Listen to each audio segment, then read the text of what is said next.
Maya Angelou shared, if you're going to live, leave a legacy. Make a mark on the world that can't be erased. Donald, Curtis, and I have created the Road to Legacy podcast to share with the world. Over 40 years in hospitality, Donald and I came together and decided to put together these stories that we hear from people each and every day.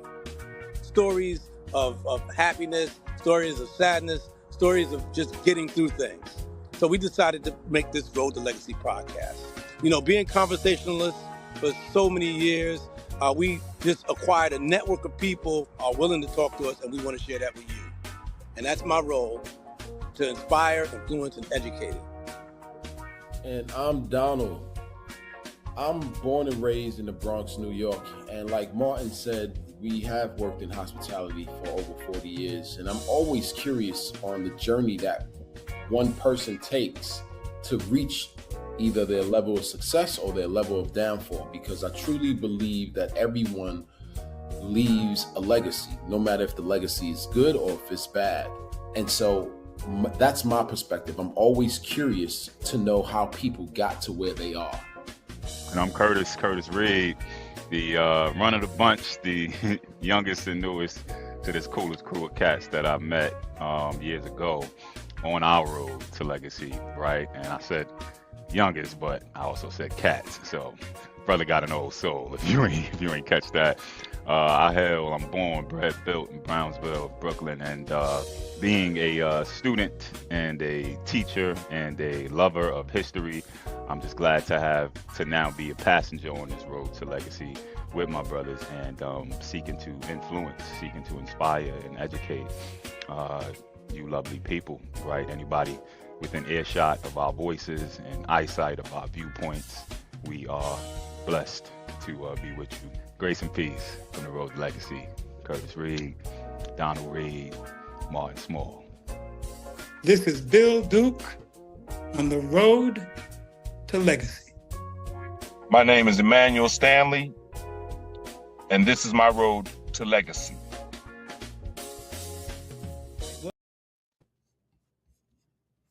The year is 2025.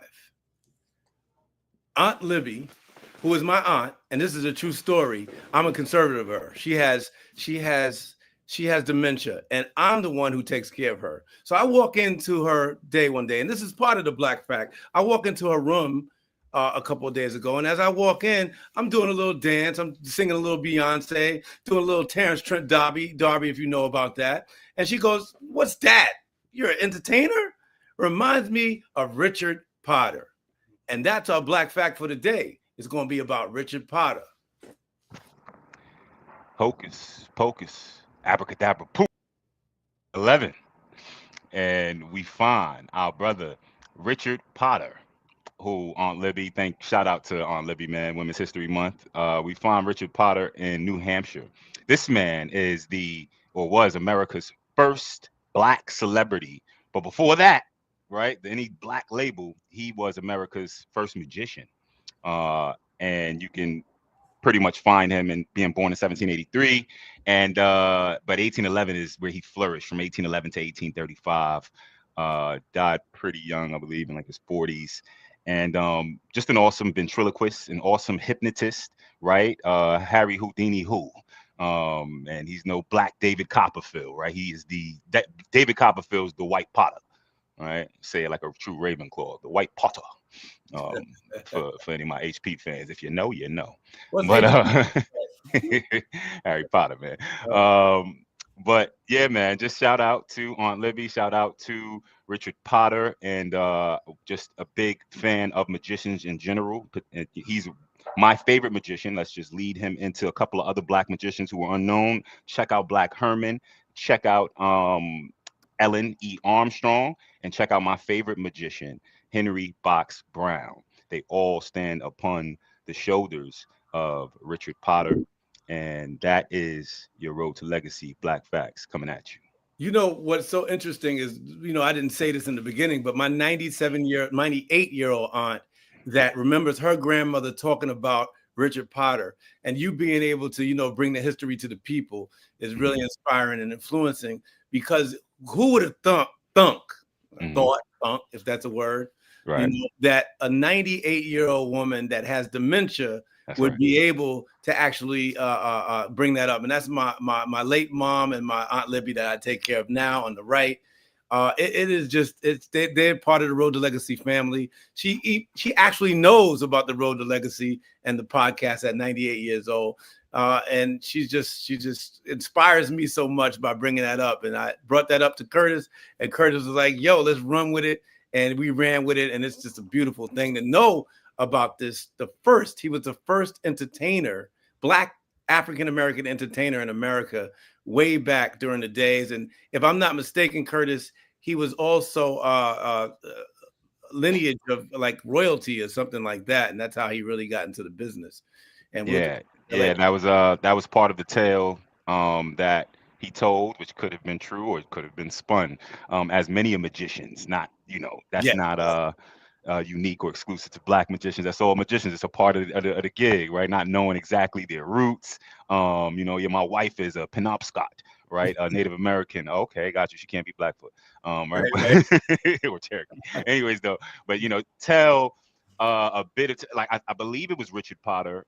I just want to make sure I'm not conflating him with Black Herman, but Richard Potter, they wasn't sure if he actually had died. That's the kind of tricks this man did, Wow. right?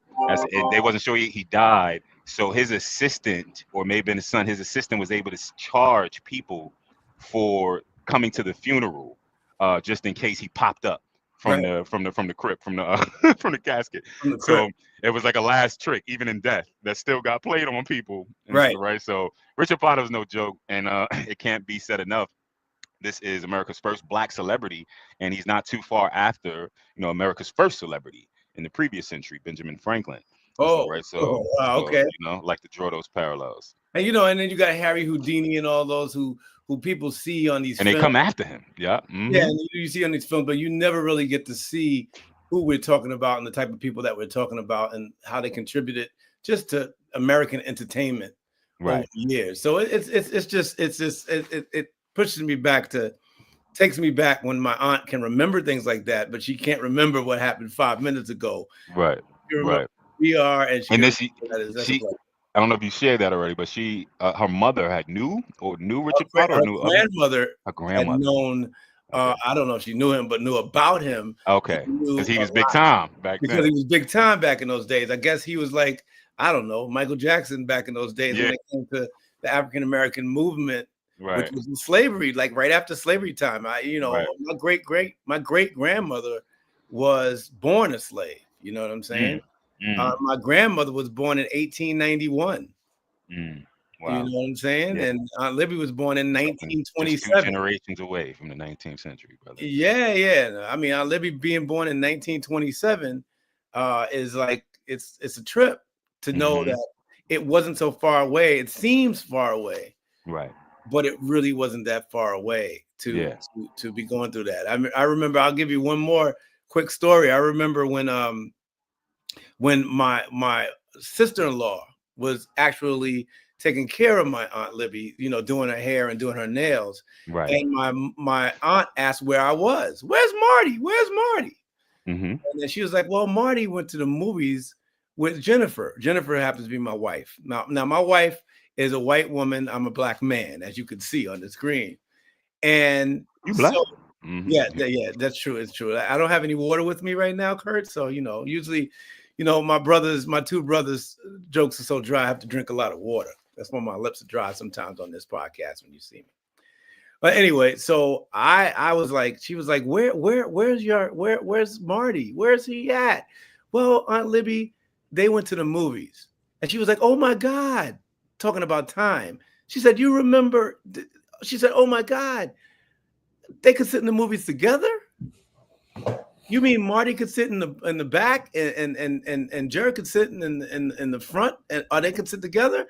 And she said, well, they're sitting in the front together now. She said, times have changed like that. And she said, yes. So Aunt Libby is not so far removed away from those times of Jim Crow and those times that we suffered. So that's just something to bring up. Right. Yeah, man. Again, shout out to Aunt Libby and Richard Potter. This sparked from whoever Martin brought up, and Aunt Libby saying, well, he ain't no Richard Potter. I know Richard Porter. And so I'm like, Yeah. what? So that was the Michael Porter Jackson first. I of was his like, day. who's Porter? Right. Yeah, man. But yeah, All man, right, Donald, take it away.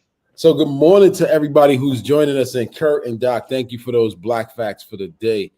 Just want to give you all a breakdown of what we are going to be discussing on Top 5 Tuesdays today. So the first thing that we're going to be going to is the top 5 books. My top 5 books, Martin's top 5 books, Curtis' top 5 books. And then the next thing we're going to be going into is our favorite 5 states in the United States.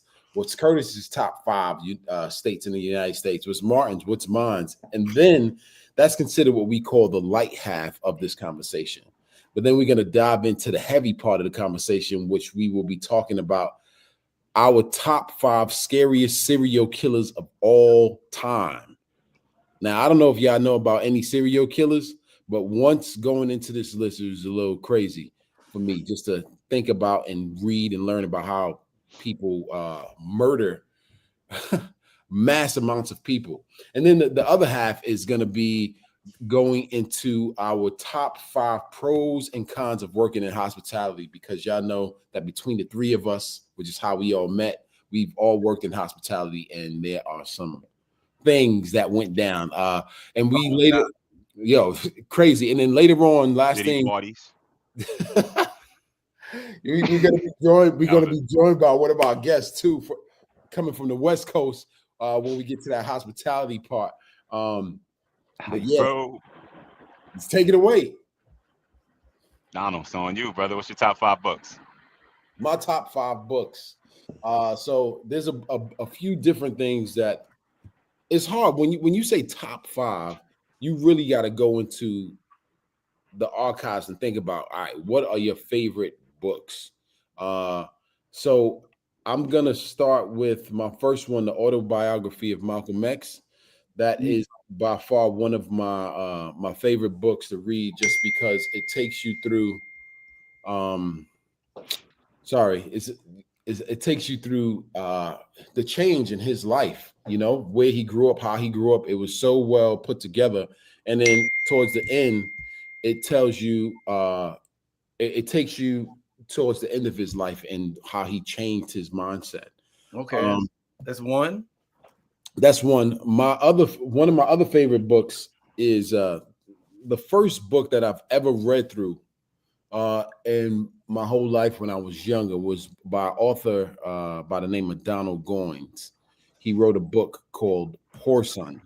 Now, I know that's a graphic novel and it sounds crazy, but one of the things that drew me into reading about this, reading this book is a quick little backstory about that. I remember back in the day when I was living in the group home, I went to Times Square, and I'll never do that as an adult now. But we went to Times Square, and you know how you swipe the Metro card and you go through? One of the other brothers that I was living in the group home with jumped behind the turnstile with me. Didn't tell me nothing, then cue me and say, yo, I'm about to jump through the turnstile. Went through the turnstile, ended up getting arrested, and I had that book on me. That's the first book that I read completely through, which was Donald Goines' Whoreson. The title is Whoreson, not Poor Son. Whoreson. Yeah. Oh, that's why you was like, son of a whore. That's graphic. Son of a whore. Yeah, it is graphic. Son of a whore. Okay, got you. Okay. That's 2. That's 2. The third one is, I'm not finished this book yet, but I started reading it not that long ago. And the name of the book is it's called Psychopolitics. It's about neoliberalism and new technology of power. And basically what that book is talking about is how we are completely designed and vetted to become consumers. It takes you into the behavior of how we think, how companies design programs to make us become addicted so that way they can monitor us. And so it's a heavy book and a really good read, but it tells us a lot about how addiction works. And, we'll talk about addiction in another episode of the podcast. But that's my third. My fourth book is I don't know. I'm a little torn between this book. We recently, Curtis and I went to see these brothers Earn Your Leisure, and they wrote a book called "I Deserve to Be Rich" or "I Deserve to Be a Millionaire." That's one of the books that's in my top 5 as well. And then the fifth one, it would have to be, you put me onto this one, Curtis, called The Power Broker, about Robert Moses, which takes us through the man who basically built all of, I would say, a large part of redlining in the United States, but specifically responsible for building a lot of the highways and parks in New York City and throughout the United States, about Robert Moses' life. But that's my top 5. All right. Martin, you up, my brother. I'm up, Thank you, Donald. So I'm a little different when it comes to my top 5. I when I was a kid, I stopped reading because the teacher got on me because everybody else got these, books that seemed like they were highfalutin books. And I got a book about dinosaurs. So the teacher was like, oh, look who got it. I had a bad teacher when I was in school. But anyway, so my first book was that I liked the most is a couple. I just can't get through it. But what I just read recently is this book, Cass. Okay, Isabel Wilkerson, man. Oh yeah, this was she wrote one of my other favorite books. Right, this was a book really about just caste system, especially in our communities when it comes to Black people. That we do have a caste system, and America has a caste system, and sometimes we end up on the bottom of that caste system. But this is a good book. There's a movie based off it, quick fast, called Origin, played by really? the protagonist is played by Ingenue Ellis' sister. Love her. Okay. Yeah, check that out. Ingenue Ellis. You know Ingenue Ellis? Yeah. Yeah. She's playing her. She's playing Isabel Wilkerson, the author. Which is that book is sort of, anyways. Yeah, she's playing the book. No, it's good to know that, because I don't know these things. You know what I'm saying? I don't know yeah. Go ahead, though. I'm with you, though. Another really, really good book. I know this is going to sound crazy, but it's your not third, right? Book. The first one was Cass, right? Okay. Yeah. The second one is not a book, but it's a collection of historical stuff by Chase Manhattan Bank that did slavery in New York. Right? Chase Manhattan Bank did this thing. This is a great. It shows you. Go ahead, Kurt. It shows you all about New York and what have you. You got one too? Yeah, I was gonna say I need my book back because I've been looking for that. Hang on. Right, yeah. I stole it. I came to New York. I swiped. I came here, right? But it's done by the New York Historical Society, which is downtown on Park Ave on Central Park West.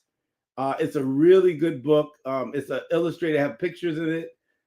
It is amazing. Photos from back in the day. A couple of PhDs, helped write it. And it's really a museum book. Yeah, right. It's really an exhibition. Good book. Right. That book is based off of an exhibition that was at the New York Historical Society, as well as the Museum of the City of New York, which I've worked at before. And it's 77th, West 77th and Central Park West, which is considered Upper West Side, but Martin's a Harlem boy, so he said downtown, y'all. Yeah. See, thank you for explaining to all those people who don't know New York. When I say downtown, I mean downtown because I'm from uptown. You know what I'm saying? That's right. A lot of people don't know that. That's one of my next favorite books. Another book that I just read that's really good, right? It's about this. It's really about, since it's Women's History Month. Women's History Month. This guy, Timothy Egan, wrote this book called Fever in the Heartland. Now, Fever in the Heartland, right, is about this guy, and his name was D.C. Stevenson. And D.V. Stevenson was the biggest Ku Klux Klan grand wizard during the time in the 30s, since after the Civil War. He had airplanes, he had millions of dollars. He was really a grifter that said he went to college up north, that never went to school, never did anything but grifted people, and actually made people follow them Ku Klux Klan and made them pay to be in the Ku Klux Klan. And he put 90% of that money in his pocket. But it's the Ku Klux Klan's plot to take over America and the woman who stopped them. Her name was Madge Oberhalter. And Madge Oberhalter went to Butler which is a crazy fly school out here. But she liked jazz, and she was a Catholic, and Ku Klux Klan hated them. And he basically, basically he was almost a serial killer, but he was raping people and almost eating people. And she actually went to court back in those days in Indianapolis and in the Midwest. If it was 4 people, 3 of them were Ku Klux Klan members. And I'm talking about children and women. And she actually stopped it by actually, taking it to court and doing that. Now, my next book that I was reading, that's one of my favorite books right now. What number you on? Do you remember? This is number 4. Okay. Right? This is number 4, right? Don't ask me. I got it number 6, which is Iceberg Slim. But I got number 6, Iceberg Slim, man. I got it number 6. I'm going off the thing. Iceberg Slim was the point. Yeah. Martin, make sure we church. Make sure we clip this as a short for when he's getting all uppity. Okay. Stuff, right? We got to talk about Iceberg Slim. This Black Panther. This actually breaks down all the stuff that Black Panther was about and how Marvel did it. They put it together. It's a groundbreaking book that's written by maybe about 6 or 7 Black authors who actually talk about, Africa and Black Africa. And last but not least, which y'all gonna laugh at me for, is another one. There's another one that I just picked up because it breaks down a lot of history. It is weird and I love it. And this is just fun. It's my Marvel Encyclopedia, man. That's right. Hey. Marvel Encyclopedia. It breaks down who Dr. Doom is. It breaks down how Spider-Man was made. It breaks down that basically that Captain America was supposed to be a black dude because what's the real Captain America kind of was like, yo, take over, take over. And that's how the movie is basically about. But the point of the matter is these are my 5 favorite books. And like I said, Iceberg Slim, but we'll talk about that another time. Go ahead, Kurt. Now your turn. I know you do learn something new about your homies, your brothers every day, man. Because I didn't know, man, that you was a comic geek. To have an encyclopedia, like I thought that the missus, Sister Queen Jera was influencing you to go to these Comic Con things, but you want to dress up. You want to dress up, yeah. You like this thing, okay. Wolverine was a little dude. They make Wolverine big. You know what I'm saying? Right. Oh, you're one of those people in the comments. Yes. Right. That's like okay, got it. Was a little dude, and enjoy it. And my man was Captain America was a brother. All right, man. All right. Man. Go ahead, my top 5. I'm going from least to greatest.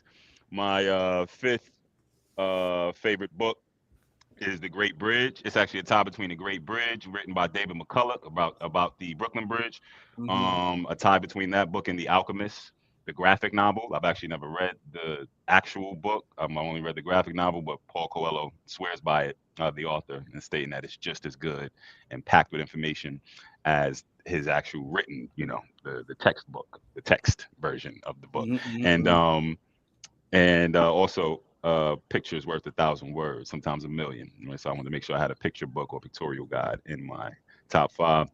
Number 4, I'm at what Every American Should Know About the Middle East. That's by Melissa Rossi. At number 3, I'm at Midnight, A Gangster Love Story, written by Sister Soldier. At number 2, I am at From Superman to Man, written by my favorite author, J.A. Rogers. And number 1 is one that's already been mentioned. This is without a shadow of a doubt my favorite book, most impactful, influential, educational books outside of the Bible, right? This is just a secular list in terms of secular books. And so that book at number 1 is The Power Broker, Robert Moses and the Rise and Fall of New York.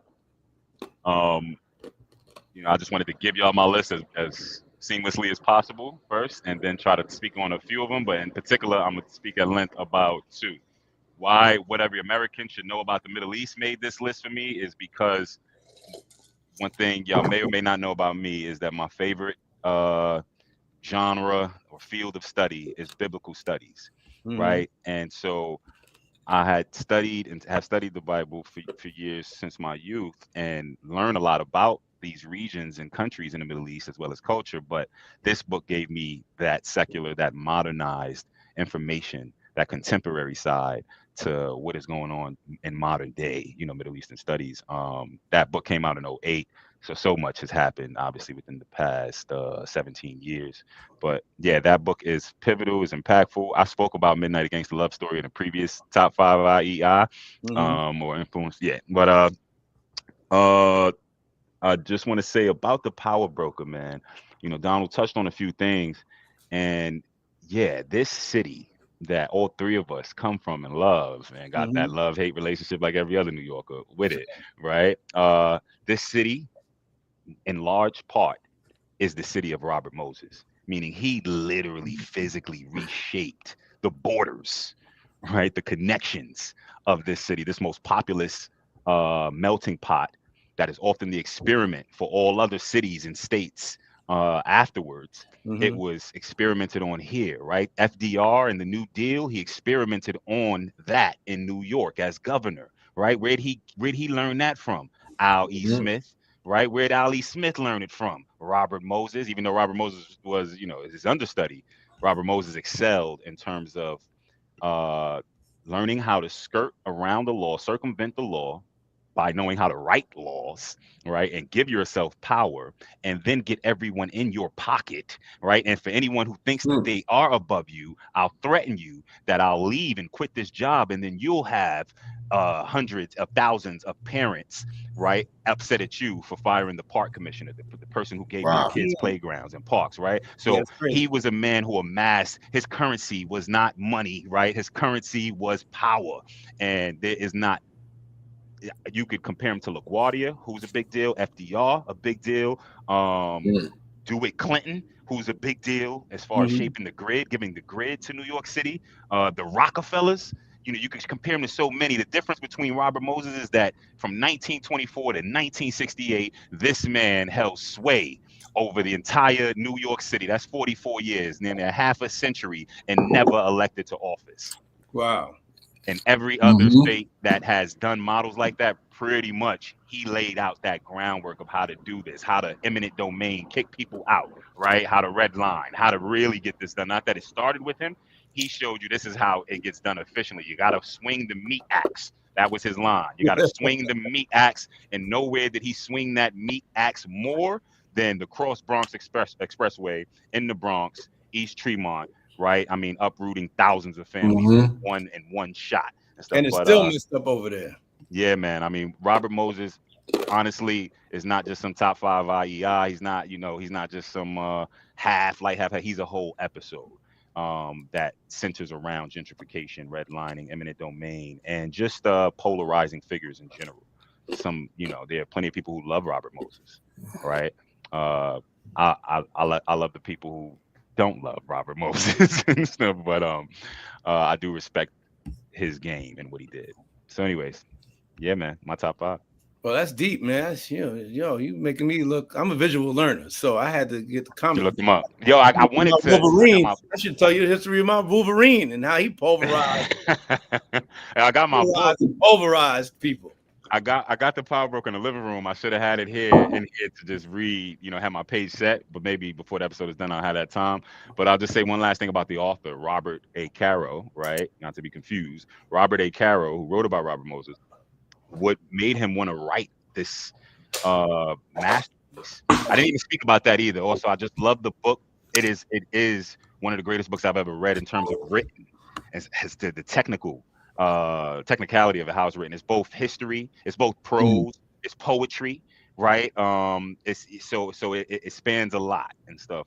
Moses didn't actually build anything outside of New York City and Long Island, right? New York State, but he taught the people who learned, like Bertram Talamy, who learned how to build the interstate highway system, right?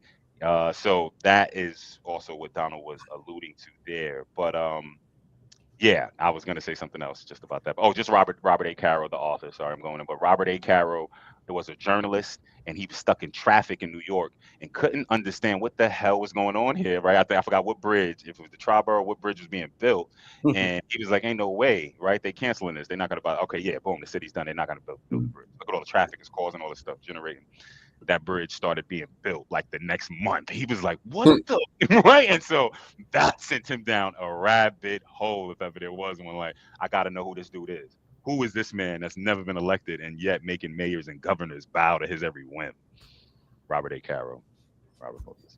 Yeah, and I'll tell you another thing, just something that I know about that area, and especially when the Triborough Bridge was being built. I think you did bring that up, right? You just said the Triborough I Bridge. did, yeah, just mentioned it briefly. It was like a big riot in Harlem over black workers working on that bridge. They during that time they wouldn't hire any black workers. Oh yeah.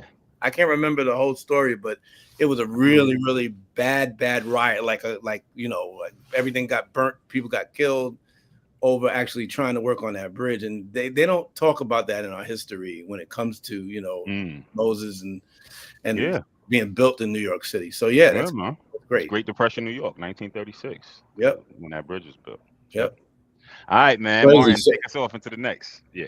All right. So now, for some reason, my notes were lost inside the notes. I don't know why my notes were lost inside the notes. You straight, King. I'm straight. We going with the top 5 states. I want you to lead us over the top 5 states. And I'm but right there's one, I knew that one, but there's the one after that I really had written down and I put it in the notes, but ended up missing. I don't know what happened. Maybe the ghost of Donald, the Reeds took it over and took it out. Ghost of Gilgo. The ghost of the Reeds. Anyway, right. My favorite states. My favorite state, believe it or not, is New York City because that's where I'm born and raised.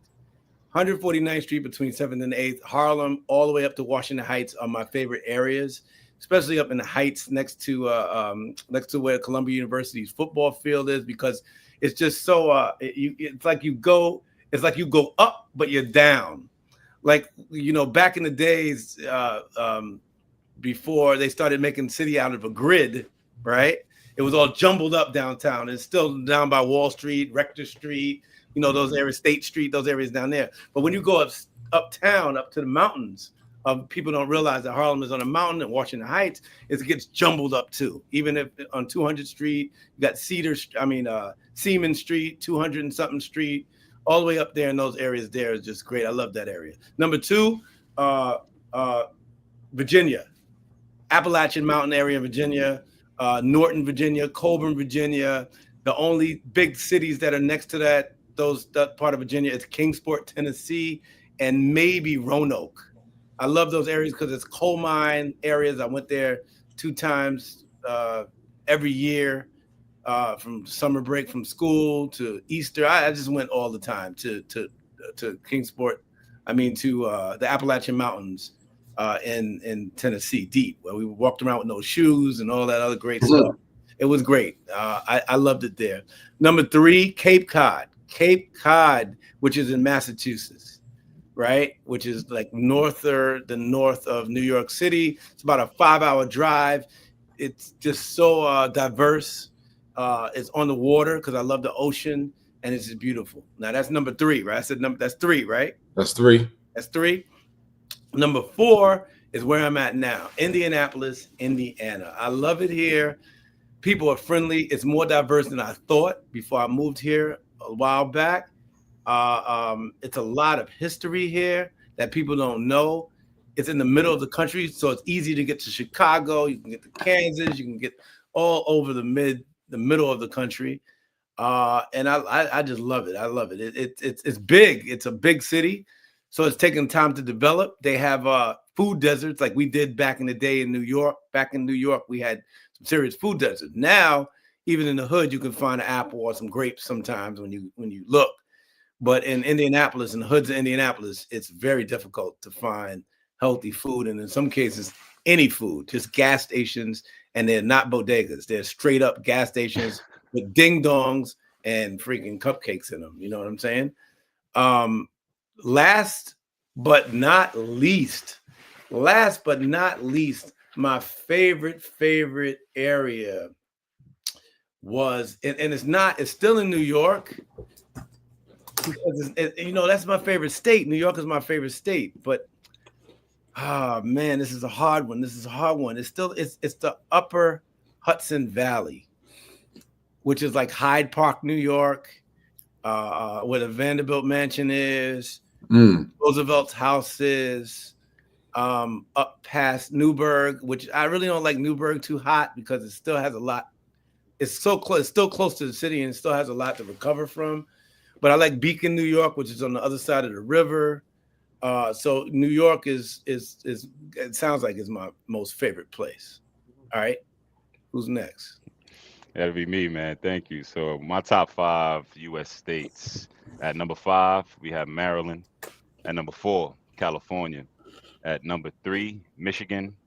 Number two, Arizona. And number one, baby, you probably guessed it, New York. Mhm. Uh, uh, Maryland definitely had to make my top five. Off the strength of Baltimore, I love Baltimore. I dig it. I got people's there, not family, but just they like family, sisters, all that. Love them. Its proximity to DC, I appreciate that. I appreciate its art. I appreciate its culture, and its history, and its proximity to New York as well. So it's just ideal. And in terms of affordability, quality of life, I can keep going. All right, so that's why Maryland. Number four, Cali. I've just never been to the West Coast, man. The furthest west I've ever been is Nevada, Las Vegas, and stuff. So there's so much that I want to see in Cali. I would never want to live in Cali, honestly. I'm an East Coast dude, man. I move quick and stuff. I'm not that chill and stuff. Anyways, the redwood trees, Redwood National Forest, National Park. I want to Mhm. go there for that. I want to go there for sequoia trees, Sequoia National Park, Mm. and Dope. I believe Yosemite is there as well, which is really the nation's first national park because it preceded Yellowstone, but it was just considered a state park. Now it's a national park. All right, so uh, there's just and yeah, I mean just a gang of history. I just feel the need to cover both coasts, at least having visited instead of living on both coasts. That's my manifest destiny, I guess. Number bless you, King. Thank you, King. Michigan is on my list because just Detroit history, the culture as well, and I'm attracted to the Great Lakes region. I love lakes, and so I would love to just be around there and visit a lot. There's also a dune. There's also a dune I want to run down. What you patting your chest for? Well, you got a brother that lives right next to Lake, I know, King. so you don't have no He said, excuse.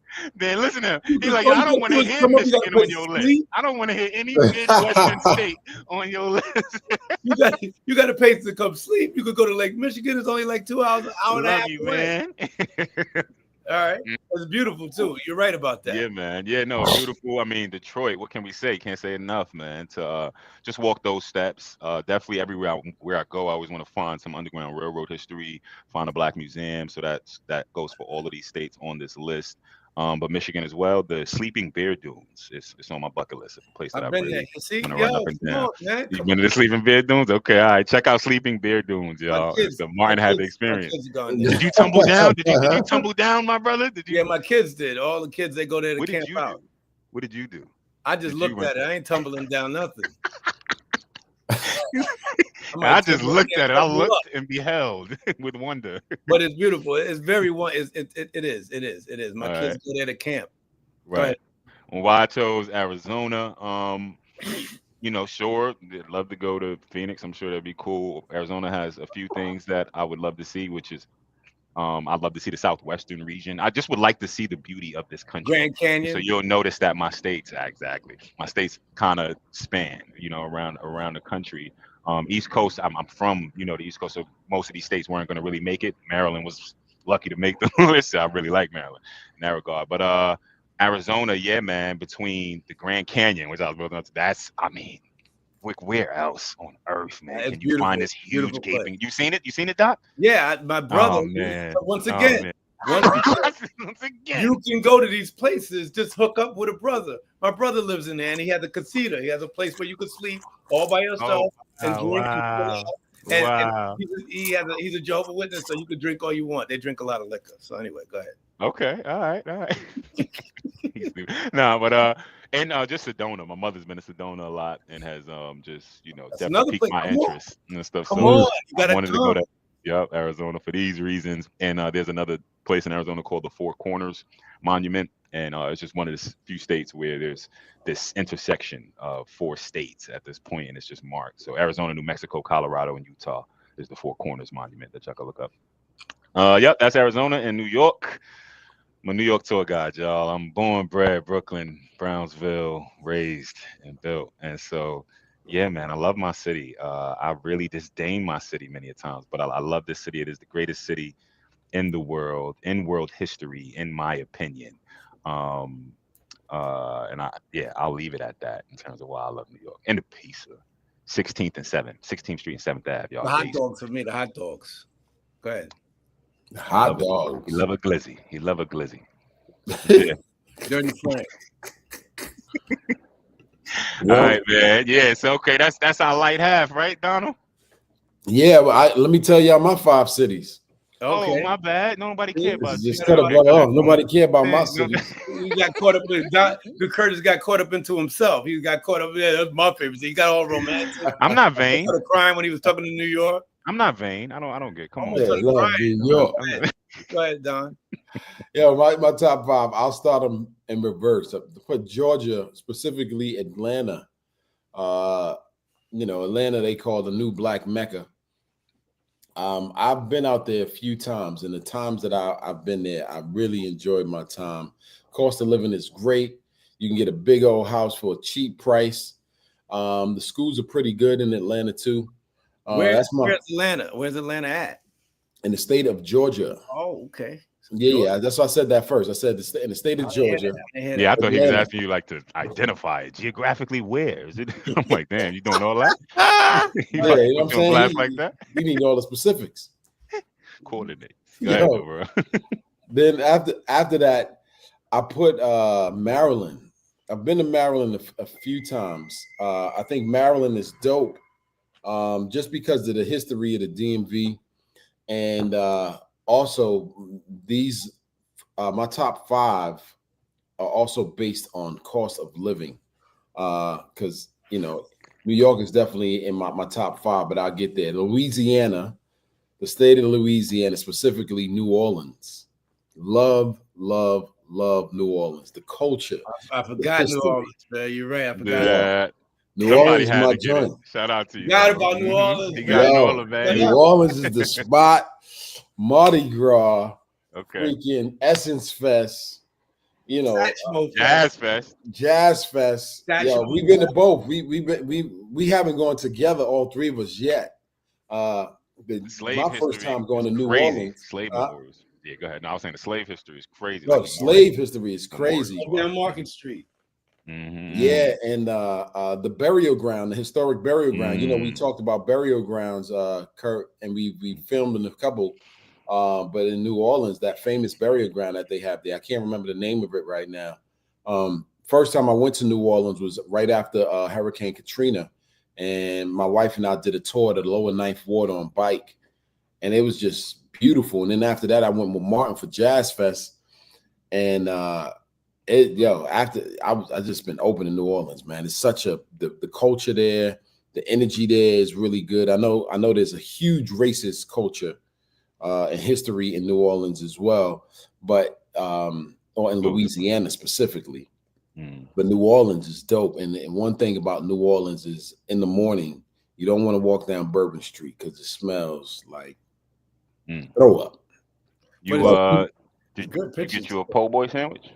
I did. I had a po' boy sandwich. I had some crawfish. We had all that. Went to Mark put me on the Dookie Chase. Now the Dookie Chase needs to be one of the Black Facts at some point. Yeah. Okay. She came here and with Jennifer, man. It was weird. Oh, what? Yeah, because it's a long story, but go ahead, keep on it. Yeah, so in New Orleans, Martin put me on to this spot called Dookie Chase. I'll be real quick about her. Apparently, this is the most famous soul food spot in New Orleans. You had so many presidents that went there to eat. Really known for the peach cobbler, which we had. Oh, God. When we did. You remember that, Doc? What? Off the chain. I just love New Orleans, man. Dope vibe.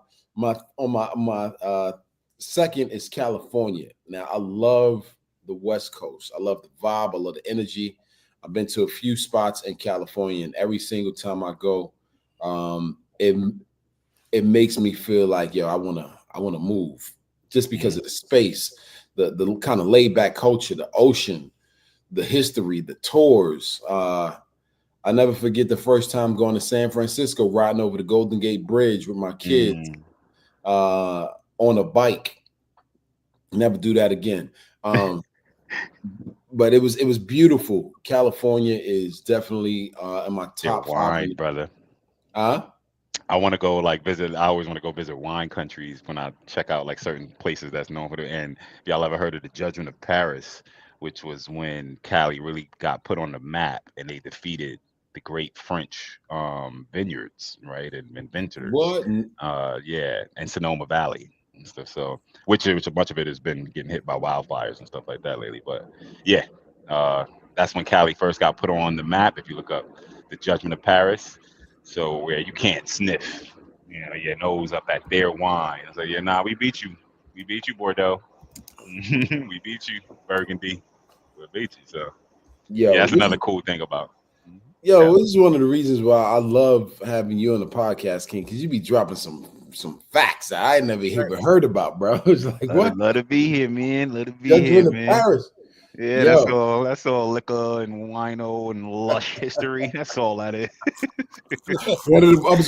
was surprised one of the books from the top 5 was in the drunk history. My drunk history in the back. It's right there. My drunk history book. Man, yo, you got to read about food history and liquor history. This is what wars have started over this and don't even be knowing. That's what they skip about. That's what they skip over in the Yo, books, and King. I know we still in top 5 states. One of the books that I didn't bring out too is the N-word book. I forgot about that. Yeah, I was looking at that the other day on a video. That's a different conversation. I don't want to go back. But top state on my top 5 state list is, of course, where I'm born, bred, and raised is New York City. There's no city like it in the world. Definitely a melting pot. You can go to any borough and experience the world, from culture to food to music to language to you name it. New York City has the whole entire world in one city. It's not even a state. Right. I'm talking about New York City proper. It's nowhere like it in the world. People try to emulate New York City. You can. You can't. It's crazy that such a small city is the financial district of, the financial capital of the world. But like you said, some people don't think it's diverse. I mean, we do separate ourselves in New York, but at the same time, if you look at the city, like you said, the city proper, Manhattan, you got Little Brazil on 33rd Street, you got Little Korea, you got Chinatown, you got up in Harlem. Yo, it's like crazy. It's like you got Little India on 23rd Street on the east side. I mean, and all that has food in it. All of it has food in it. Then you go to Brooklyn, get your Caribbean food, get your Italian food. Go to the Bronx, you can get Italian food. Yo, you can get Love it, man. Food. Yo, you go to Queens, you get Chinese. Yo, it's crazy. It's just so unfortunate that it's so expensive. I remember when maybe, I don't know, 7-8 years ago or so, I was shopping. I was down on Smith Street and right downtown Brooklyn, and I was going to a butcher because I was getting some gamey meats.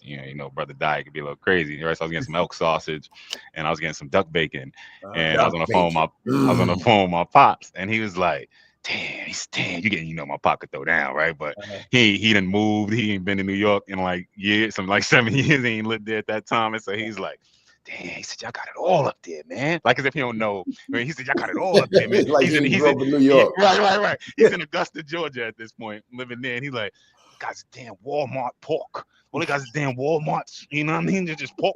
That's all they eat down here, Kurt. That's all they eat down here. Pork." Anyway, that's what you just reminded me of, the diversity, the variety, and what you can. And I just, you made me think it's been this way, man, since 1626, since this was set up as a colony by a Dutch company called the West India Company, right? New Amsterdam. It's been that way. The last time there was one predominant language on this island, right? Manhattan, New York, New Amsterdam, all that, right? The last time there was one language, and that would have been an Algonquian language, right? A native language. It would have been 1623, right? It would have been pre-1620s. It would have been because once the Dutch came here, within a decade, there was about at least 12 languages being spoken all throughout the island. There's no predominant language, right? That's New York for you to this day and stuff, right, bro? You can be in Washington Heights and there's not a menu in English, and there ain't a waiter speaking English and stuff, right? So it's like you could go to the store to buy elk. Come on now. Alaska hunting them, and you walk into the Bronx with your bag in your hand and your earphones on. Yeah, you got that elk. You got the elk. Can I get You got that elk. You got that elk that I asked you to hold got for that me? elk. But anyway, that's great, man. Yo, Beautiful New lighthouse, York City, brother. man, is definitely Yes. top 5, man. Top So, number all you 1 on the people list. listening, if you want to come visit, please come visit. Y'all can inbox us or email us or ask us where the great places going, how to save money, because you don't have to spend a lot of money when you're in New York City. You get a car, you can just get on the train, you can go eat at a bodega every freaking other day, you could eat at a health food store that's cheap, you can get $12 juice, or you can get a $5 juice. Yeah, I mean, Get 4 slices for $1. Yeah, you know what I'm saying? You can, but I don't know about that chemical cheese on that 4 slices for $1 stuff. I don't know. Yo, yeah, I was waiting. I was hoping that you catch it. I was going to say, hold up. Like, hold up. 4 Yo, slices spend for your $4, $5, $6 on your pizza. Do We're not making this dough. We're making you go this back to your dough. state. Yo, people here in Indianapolis be like, yo, I wouldn't have had a $2 pizza. I was like, you ain't had no pizza.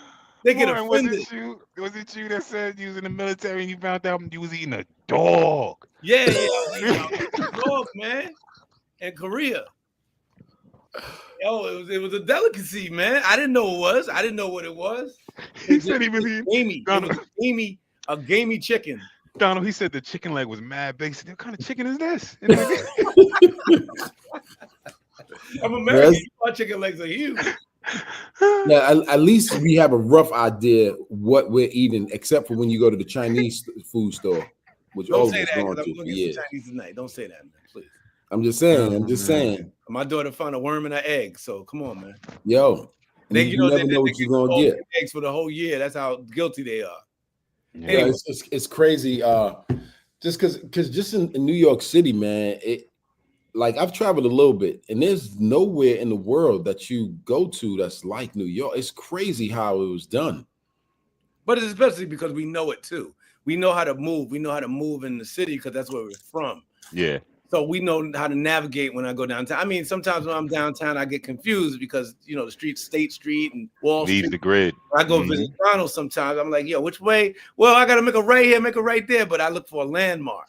Right. I use that landmark as like a church or Century 21 back in the day or the World Trade Center that's jumping up over every building. I just follow that direction.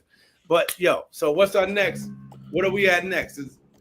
Well, that concluded the light half, man. Our top 5 books, top 5 states, and I believe you, Martin, are about to lead us off into our serious half, our heavy half, right? Well, our heavy half. Let me tell you what, I didn't agree with you guys, and not that I didn't agree, but tell us now. I didn't think about what you guys are saying when it came to your states and the states that y'all loved a lot. And Kurt, you haven't been there before, but Don's been there before, and hopefully, thank God he came back. But if I'm not, I think I'm going down the right road because the notes are a little off, right? But, talk about it. But okay, so you guys said, Curtis, you said you wanted to go to California. Donald said he's been to California, right? I seen him riding the little bike with our boy Hyro in California. He riding a little bike, baby. Riding a little bike. Well, it's the number one state in America. The number one state in America that has the most serial killers. California. In America. In America. The number one state. That's where all the serial killers come from. Well, why don't you take us into our top 5 with that said? Given that. So our top 5, right? Our top 5 for the heavy half. Scary-ass California. The heavy half is serial killers. The scariest, most craziest, most intelligent serial killing, eating, raping, murdering people that are on this planet. So, do I go with my top 5 first, or do one of y'all want to go with your top? Nah, go with your top 5. You started, so you might as well. I had a list on the notes, so I had to write it down, and thank God I wrote it down. So I'm going to break it down like Curtis did. I'm going to go from my number 5 and up to my number 1. Okay. My number 5 is a guy named. My number 5 is 2 guys, so it's going to be 2 guys. It's going to be John Muhammad and Lee Malvo. Those, I don't know if you remember those 2 dudes. Not at all. Those 2 dudes was the dudes in Virginia and Maryland and DC area that were shooting people from their car. They made a little hole in the back of their Chevy, and then they was blowing people away. They was like just shooting people at the gas stations, shooting people coming out of their stores, taking their kids to school. They were just shooting. So Yeah, why were they doing? But who were they shooting? I remember that. John Was it very Muhammad. specific? Was it targeted in terms No, of it wasn't targeted. They just wanted to kill. John Muhammad started hanging out with this young kid who was I remember that. Right, and these two brothers came together, and homeboy was a veteran from the military, and he just decided that he just wanted to go kill people. He just wanted to go out and just start shooting people. So he got in his car, made a little hole in the trunk, stuck the barrel out of the little hole in the trunk, and that's why the cops couldn't find him for a long time, and just started blowing people away. So I remember this because I remember visiting my military brother, Terrell. I remember pumping gas and me having to lay on the ground. Everybody was laying on the ground when they was pumping gas. That's how serious this situation was with Malvo and Muhammad. My number 2 is a dude named Joseph James D'Angelo, right? He murdered 13 people and raped 5 people. Now, D'Angelo happened to be a cop. This is my number 3 because I already said 2. I said Malvo, Muhammad and Malvo. And this guy Joseph James D'Angelo was a police officer. He was a cop. He just started, raping people, going into their houses. And he did it a long time. He did it from 1974 to 1986. That was crazy. I got 2 more, right, Kurt? Believe so. I'm sorry. I got 2 more. I got Ted Bundy. I thought that was number 3. That was number 2. No, he's saying he got 2 more. Yeah, that was number 3. So he's saying he has 2 more. So I got Ted Bundy. Ted Bundy, he killed people in Oregon. He killed people in Colorado and Utah and Florida, and he raped and killed 28. He raped and killed that they know 28 people murders. He was a really intelligent guy, good-looking white dude that people would let into his house. Very smart. Most of these guys are crazy smart. And my last one, which I'll talk about, is my man that scared the bejesuses out of me. He said, my man. That my man. He's a scary. His name was Edmund Kemper. Edmund Kemper. Now, I got a minute to talk about Edmund. Just give me a second to talk about Edmund Kemper. I'm going to try to be as quick as I can because I know y'all got to get to yours. But Edmund Kemper was when he was 15 years old, he was 6'5". Right? He was actually, doing stuff like he chopped the cat's head off. Let me tell you what he did. He buried a cat, live cat. When the cat was dead, he pulled the cat out. He chopped the cat head off when he was 10 years old. That's when he was 10 years old. And he impaled the cat's head on a spike and took it in his house to his family. It was like, look what I did. They was like, yo, what's wrong with him? What's wrong with this guy? When he was in the 2nd grade, he went, how old you got to be in the 2nd grade? You're like, what, 10 years old? Or 7.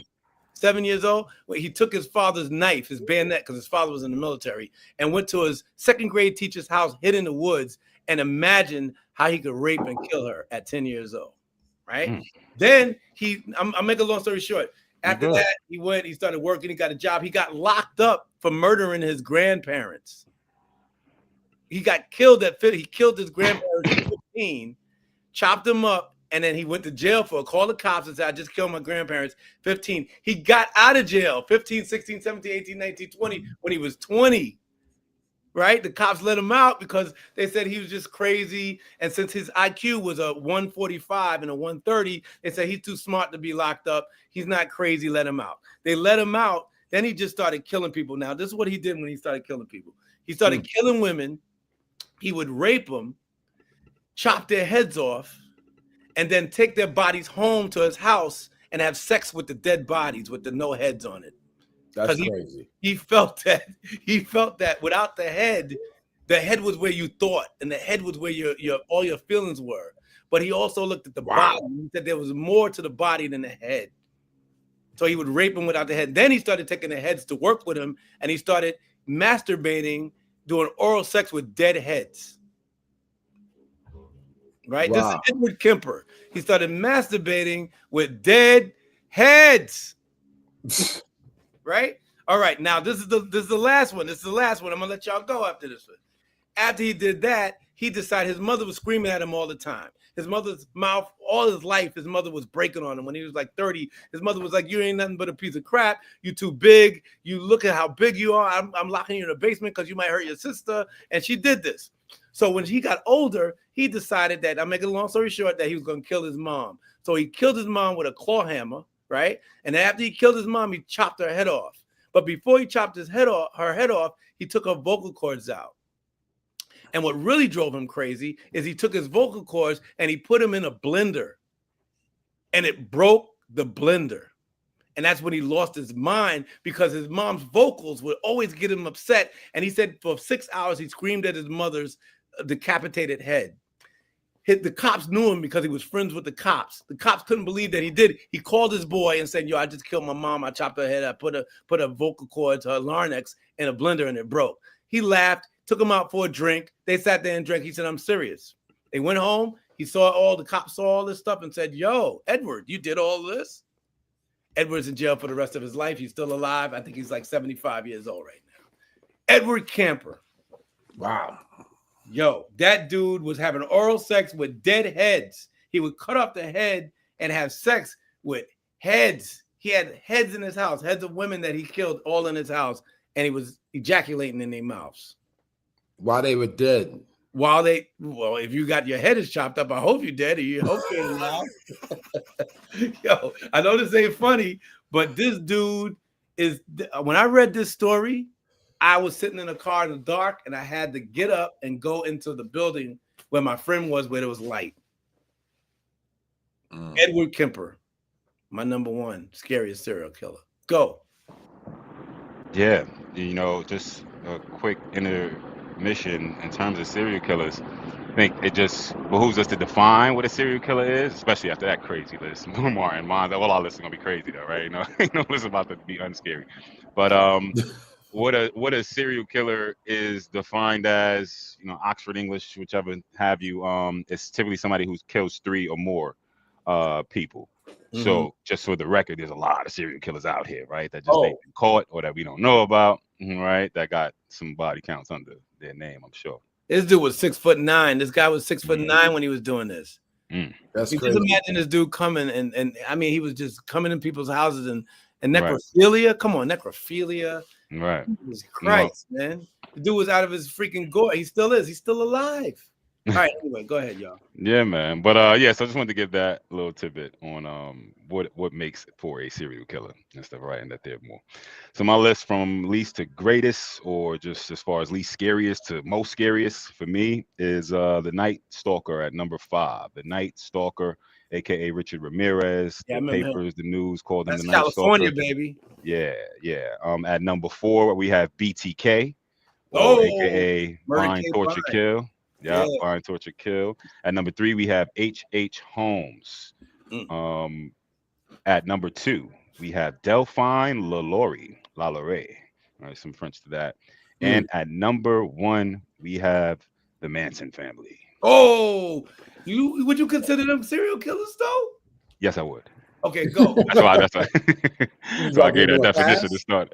To start it off and stuff, right? And I say the Manson family, not so much Charles Manson, in case there's any sort of loophole or nuance. But at 5, I went with Richard Ramirez, or the Night Stalker, because he scared the shit out of me. I saw him on I learned the Night Stalker on a Netflix documentary called, I don't even know, but it's about the Hotel Cecile. If you Google Netflix Hotel Cecile, right? Because it has a formal name, but that's what that first episode is about. It's a miniseries, and just the gall, right? The audacity on this killer. I mean, pretty much all these guys and women are sociopaths, psychopaths, right? Don't feel much. And so the way in which he murdered his victims is definitely gory, gruesome. From strangulation, right, to stomping on a woman's head to death, right? Like, I mean, this man was, a beast and stuff. And, when he finally did get caught, had a crazy fan base, still has a crazy fan base, right? So just America, the land of the beautiful and great and freaking out of their mind. But That's So crazy. that's why the Night Stalker is on this list, just because of what he would do in such brazen attacks. And again, with the Hotel Cecile, he would often just go there in his bloodied clothes, taking off his clothes as he's going up the steps. And how could you get away with doing that at that place? Check out Hotel Cecile in the documentary. He wasn't That's even the crazy, scariest bro. thing. He wasn't even the scariest thing in that hotel, bro. Right, but that's him. At number 4, I had went with BTK. Again, it's just I think strangulation deaths and just the murder, the brutal murder of women, man. It is outside of it, um, disturbing you to the point of indescribability, right? Outside of that, it yeah, it's just something. It's something sort of very enraged, like just latent rage that has nothing to do with this person that you're killing, right? So these two remind me a lot of each other. I think BTK's body count is like 10, and these are That's often what's crazy. confirmed. Mm. Uh, Night Stalker, it might be somewhere around 27, I think. These was just confirmed and stuff. So yeah, those two you'll find there are alike. These next two. So H. Holmes is number 3 on my list because he is considered America's first serial killer, and where he did his attacks at. Right. So again, there's some brazen nature in there, but there's just this cleverness in terms of this man did it. And you about to say something, Donald? No, just getting Hyro up in Oh, here. hi, bro. What's up, brother? Hyro is. Can you hear me? We're gonna. Good morning. Good morning. We're gonna segue into our not yet. We're still going through our serial killer list. Sorry, Doc. How you like that for sentences to start your morning? Nah. So You at talking number about two. BTK. The first. I told you I was at H. serial Holmes. killer. I was at number 3, H. Holmes. Yeah. Mhm. So basically, America's first serial killer, H. Holmes. There's a whole book on him called "Devil in a White City," right? And this has been on kids' reading lists for as long as I can remember, so at least since it came out. It's by Eric Larkin and stuff, right? So, word about CRT, critical race theory. Word about the serial killers we teach in the moment, right?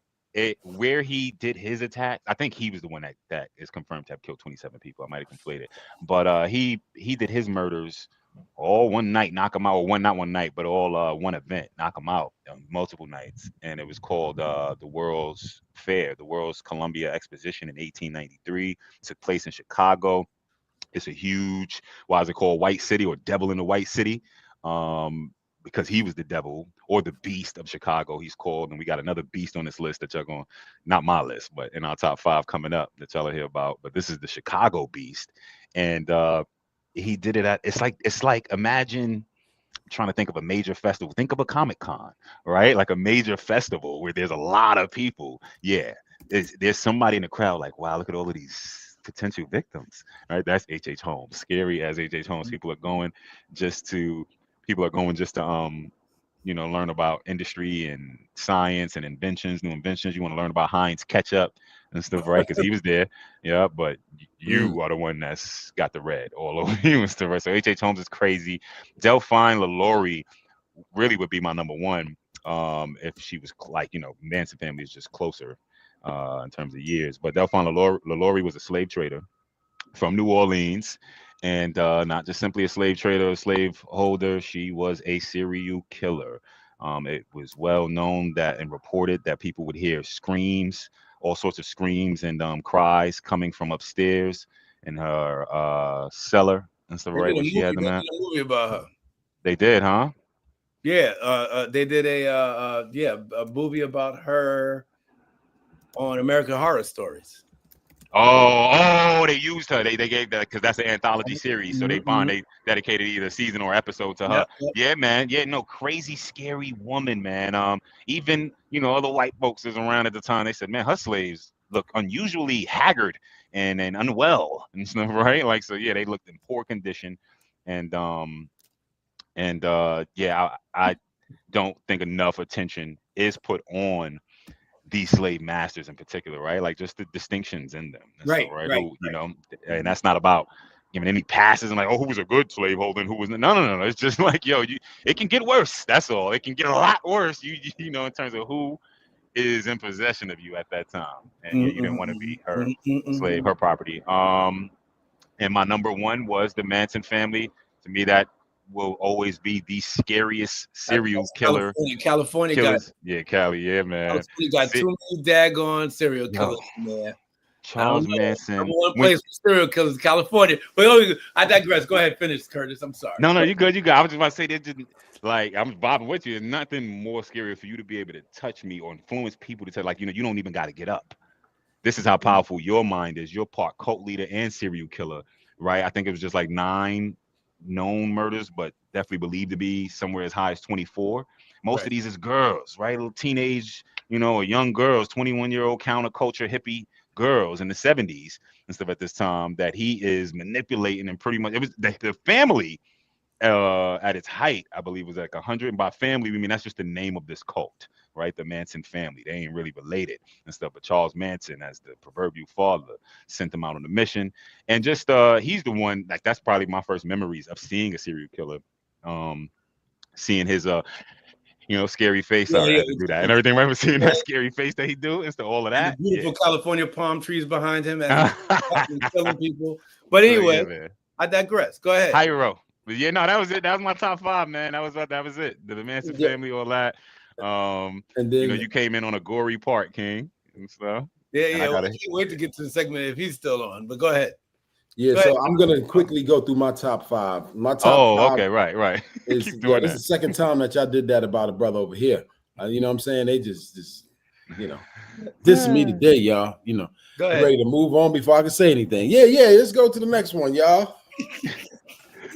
Yo, so my top 5, man, kind of goes a little bit all over. It goes to from outside of the U.S. and then comes back home to the United States. So the first one on my list from my top 5 is a gentleman or a murderer by the name of Louis Garavito out of Colombia. They call him AKA Goofy because he looked like the character Goofy from Disney. He killed about 140 young boys from the age of 6 years old to 16 years old. It says a total of 300 victims. He raped them and then he tortured them. It's crazy. Then I'm going to India. His name is Kampatamir Sankaira from India. He killed over 70 people. He was only 24 years old. He did this in about a year span of going on this killing spree. And he killed roughly about 70 people from the ages of 77, from the year 1977 to 1978. And he said when they asked him why was he killing people, he said he did it for pleasure. And how he would kill people, he would hit him in the neck. It's very specific, his target. He would hit him in the neck, so always in between the ear and the shoulders with a hammer. Damn. Young dude. Was he from California too? Nah, he's not. He's from India.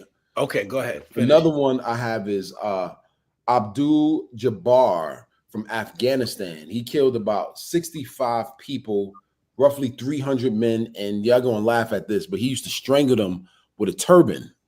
Take off the turban, strangle them with a turban, and then rape them while they were hanging. That ain't funny. That ain't funny. It's not funny. Then I'll go to Africa. William Anek, and he is Ugandan. And the crazy thing about this brother is that he worked for the police station there, but he volunteered as a peace officer and became a mass murderer. So his journey is so crazy. He was, as a peace officer, he was dressed as a police officer, and he killed a murder spree about 21 people while dressed in police clothing with an axe. 3 years later, back in police clothing, gets dressed, steals a rifle with about 50 rounds and an axe. In 12 hours, shot 10 men, killed 10 men, 8 women, 8 children, and 5 of them he killed with an axe. Can you imagine getting killed with an axe and, being thrown off guard? You see somebody dressed like a police officer, like, hey, what's the problem? That joint is wild crazy. You sure he wasn't from California? Nah, he wasn't from California. He burned women alive. He burned like 2 women alive. and then strangled a 15-year-old kid inside a police uniform with a police uniform on. And then my last is from the United States, and his name was John Wayne Gacy. You know him, called the Killer Clown, because he used to do performances in a clown uniform. What was crazy about this guy is he would demonstrate how he would lure people in. He would demonstrate, says, let me do this magic trick. Put him in handcuffs, and after that, they was effed up. Yo, he killed about 33 young men and buried 20 people alive in his crawling space under his house, which is crazy. And, you just never know who you are going to meet or what people are, because a lot of times, most of these serial killers worked in regular jobs, and you had no idea that they were freaking murderers. You know what I'm saying? And we worked in hospitality for a few years, and we've run into some people that's kind of sketchy. You know what I'm saying? And so this brings us into our other heavy half of the segment. I can't hear you, Kurt. My bad. I just was gonna say quick fast where you transition to the other half. And we're about to introduce our big brother with the clowns, man. Because I just used to always find it strange, people being afraid of, like kids being afraid of clowns, especially when I was a kid and stuff. But you watch so many clown and jester movies, The Devil's Rejects. And I was just reading up on coulrophobia, which is the fear of clowns, the extreme fear of clowns. It's a real thing. Pediophobia, fear of dolls, Chucky, all that. It's a real thing, man. Yeah, that's crazy. Interesting. But yeah, that was it. My bad. I cut across. Yeah, man. No, it's crazy, and I want to introduce our guest coming all the way from the state of the serial killers. We gonna clip this. This is another one of our brothers from another mother who has been a supporter, a friend for many, many years. And since we are diving into our hospitality aspect of the heavy half of the podcast, we figure invite him in because we all work together, excluding Curtis. Curtis and Hyro didn't work together because Hyro had moved already to the serial killer state. But we all work together. We're just missing Martin. Martin had disappeared somewhere, must have run to the bathroom on an extended break like he used to do when we worked together. Do you feel right at home in that state, Hyro? You coming in and out a bit. Can't hear you. You may need to disconnect your AirPods because we can't hear you, I don't think, with the AirPods. Should I remove them? I could. Oh, no, it'll be perfect now. We can hear you. We did hear you. You do hear me? You don't? Yes? Now, it just comes in and out. Let me see. Do a test. Let's do testing. 1 2 1 2. I've been waiting for this time, so he better get it right over there in California. Number one, all the serial killers in the world come from California. This dude left the Heights, left New York left New York because he's a New Yorker. And I said it just like you're supposed to say it. And here he is up in California, sitting there patiently early in the morning just to hear our podcast. Yo, you know what? If you don't get it right, I'm gonna speak for you through this whole thing. I knew you when you had hair, and I knew you when you had dreads. Maybe he had dreads. Maybe try without the pods. He had the dreadlock hat. Try taking the pods out. I want you to defend yourself. Hold on. So if I take the pods off. Now we're hearing you. We were just. Can you hear me now? Yeah. We got you. Wait, hold on. You had the Rasta hat, like the joints with the dreads under the hat. When you took it off, he was bald. I had a dread flat top, my dreads. Then I got the mushroom dreads to like my ear, and then I became a swimmer, and I had to cut them off, man. By the way, they're called locks. Okay. There you go. Let them know, Hyro. No, they were dreads. Because Hyro was a hotel dude that was dreading. He was running around dreading everybody. Everybody was dreading. Everybody Oh, was he was scared of Hyro. he was a Hyro was Nazi a nice dread. He was a guy. Nazi He dread. was a Okay, nice got guy. you. He was a Got nice you. guy. He was a really nice guy, but Hyro was Hyro. I had to take off my glasses. These are my serial killer glasses. So what do you think? Yeah, because you're in California. That's why I was looking at you, just smiling at your glasses, and you were going like this, like It's you were not fair, doing. man. California's like 3 states, bro. California's like 3 states in one. So it's not like, Amen, amen. So yeah, so all of us worked in hospitality together. The reason I say hospital, we all had different jobs, but the reason I say hospitality because the place where we worked when we first started working at these places, the bosses there, actually the boss there, the one guy who actually ran everything, wanted to be like a team. So we all had different roles. So we did just more than just service. We did so many other things in there by bringing so many guests and so many people back just because of us. And that's all 4 of us. So one of the things that we all learned at that establishment in New York, at that hotel, and at both of those hotels, is things that crazy shit that just went on. It was mad within the departments, outside of the departments, with the clients, with the guests. After you leave and move to another state, bumping into people that you hadn't seen in years. It was just a traumatic, fun time, right? So our top 5. What is this one about, Donald? This one is about our pros and cons of working in hospitality. Right. So and we have Hyro here now because we want to know. What do we want to know? What do we want to know from Hyro? With pros. I'll start with pros real quick. All right. Are we going to start with you first? Can I go first? Is that are we doing 5? Top 5? Yeah, we're doing 5. I mean, it is top 5 Tuesdays. So you could list top 5, or we could just have the conversation of what you think your pros and cons were working in hospitality. Right, and but then, first, introduce yourself. Who are you? Introduce yourself, and then tell us how long you worked in hospitality. I'm still in hospitality. It's been 20 plus years right now, man. I'm still in hospitality. I'm still working in hotels. Grew up was born in Dominican Republic, raised in New York, and now I'm in Cali, man. Been out here, 16 years already. Jesus. No, wow. 15 years already, bro. 2010. Wow. My God. It's scary. I'd never even thought of that. So my number 1 pro, first of all, it's living proof. This is it right here, man. We're still friends. This is the best part of it. Oh, that's great. Yo, hey, man. But I mean, that's what I was thinking about. First of all, like the people you meet.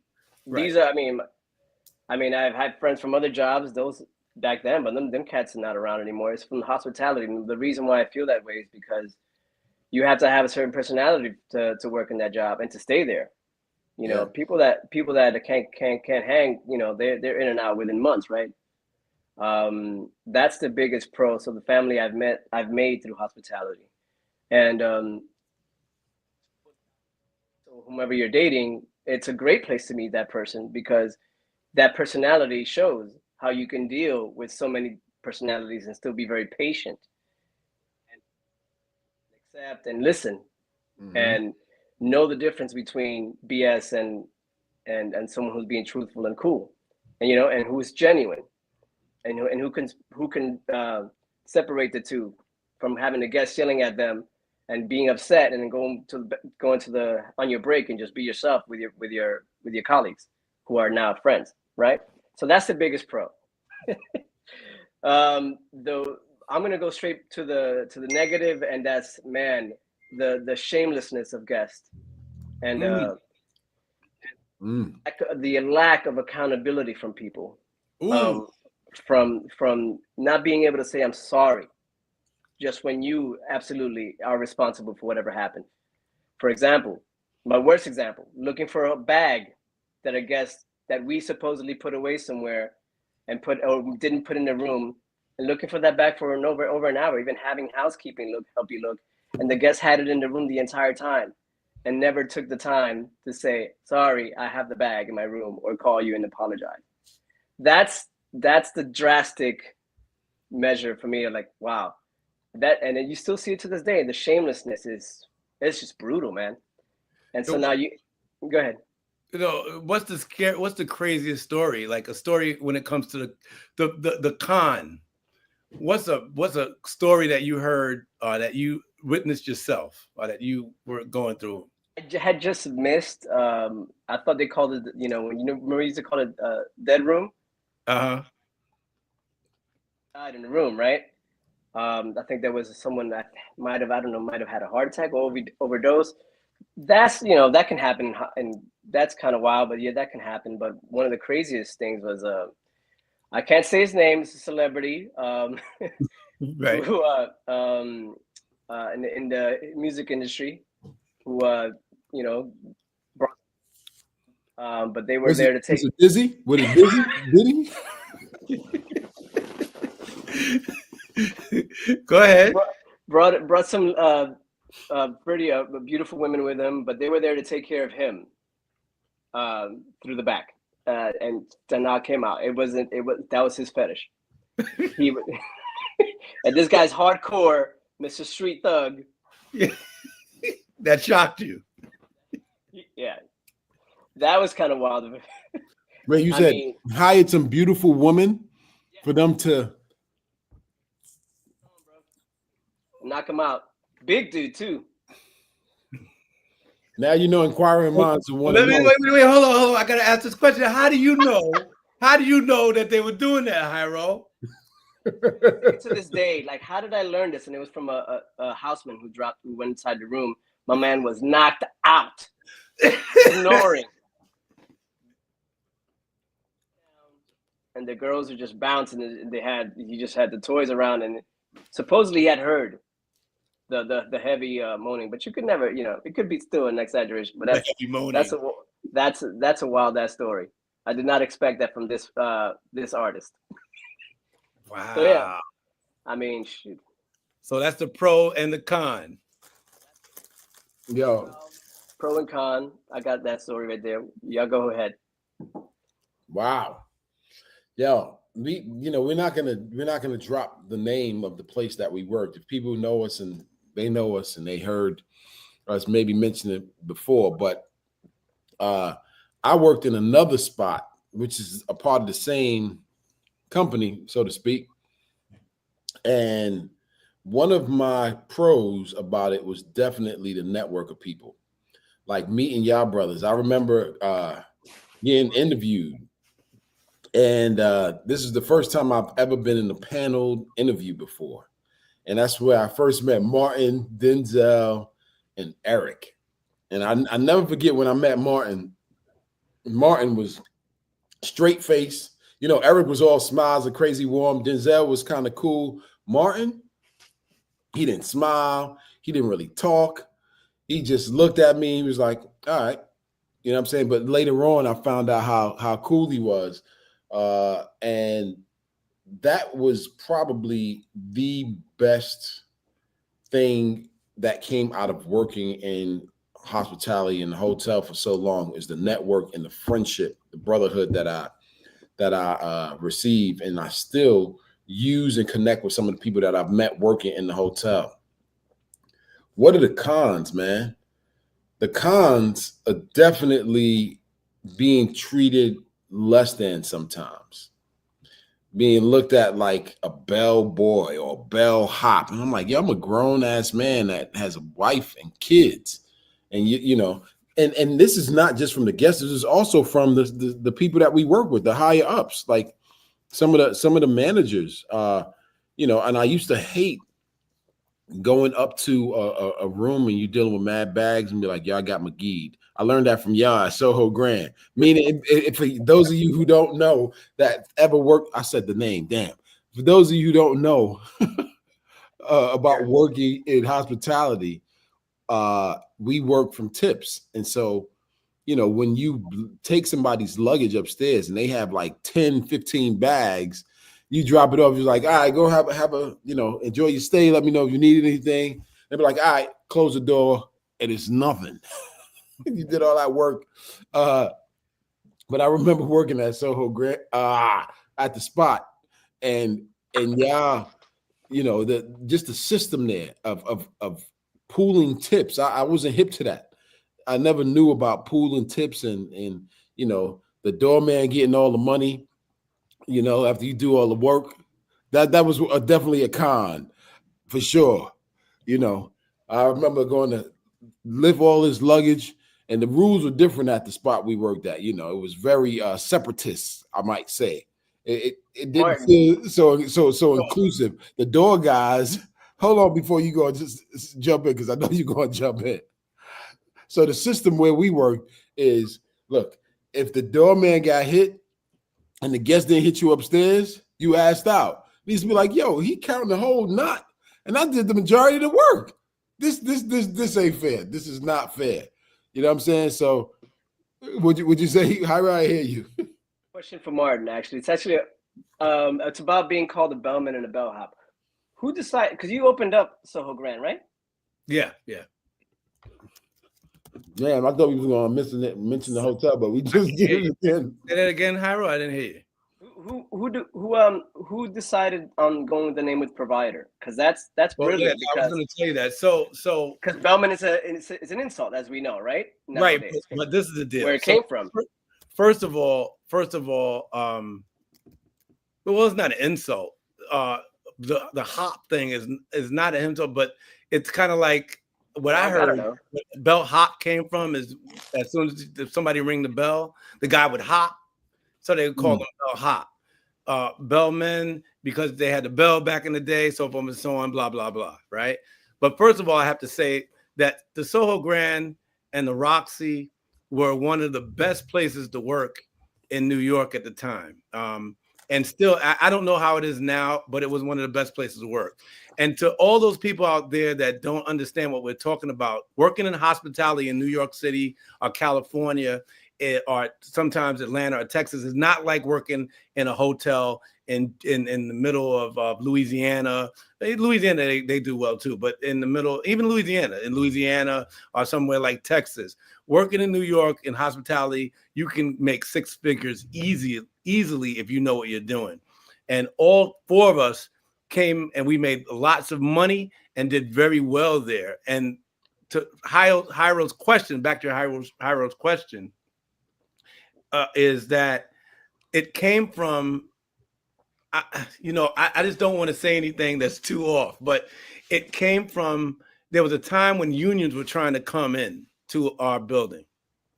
And even though union would have been good, I might say that, they might look at me and say, what's Martin saying? At the same time, we didn't need a union because at the time we were getting paid enough on and off the books. We thought on and off the books well enough where we didn't need a union.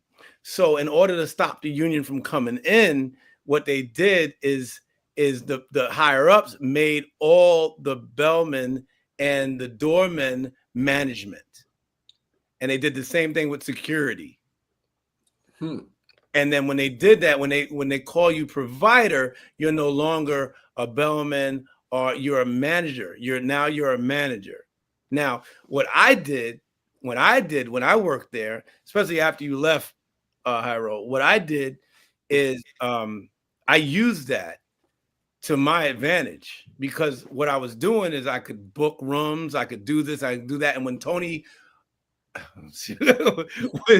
when my friend Tony would come down and say to me, who was a friend of mine, who would say to me, yo, why did you do that? And I was like, well, you're the boss and this is what you wanted to do. And he was so open-minded to that fact that he would allow people to do what they wanted to do at the time. And still to this day, he opens it to a point where people would want it. That's why you have a lot of people right before you left, Donald, that started coming back, that come back to the hotel.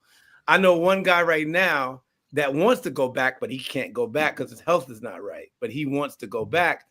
The health insurance was the best health insurance. It was better than my military health insurance, believe it or not, at the time. So working, since we said, where we work, which was the Soho Grand and the Roxy, which was the Tribeca Grand, and I basically opened the hotels.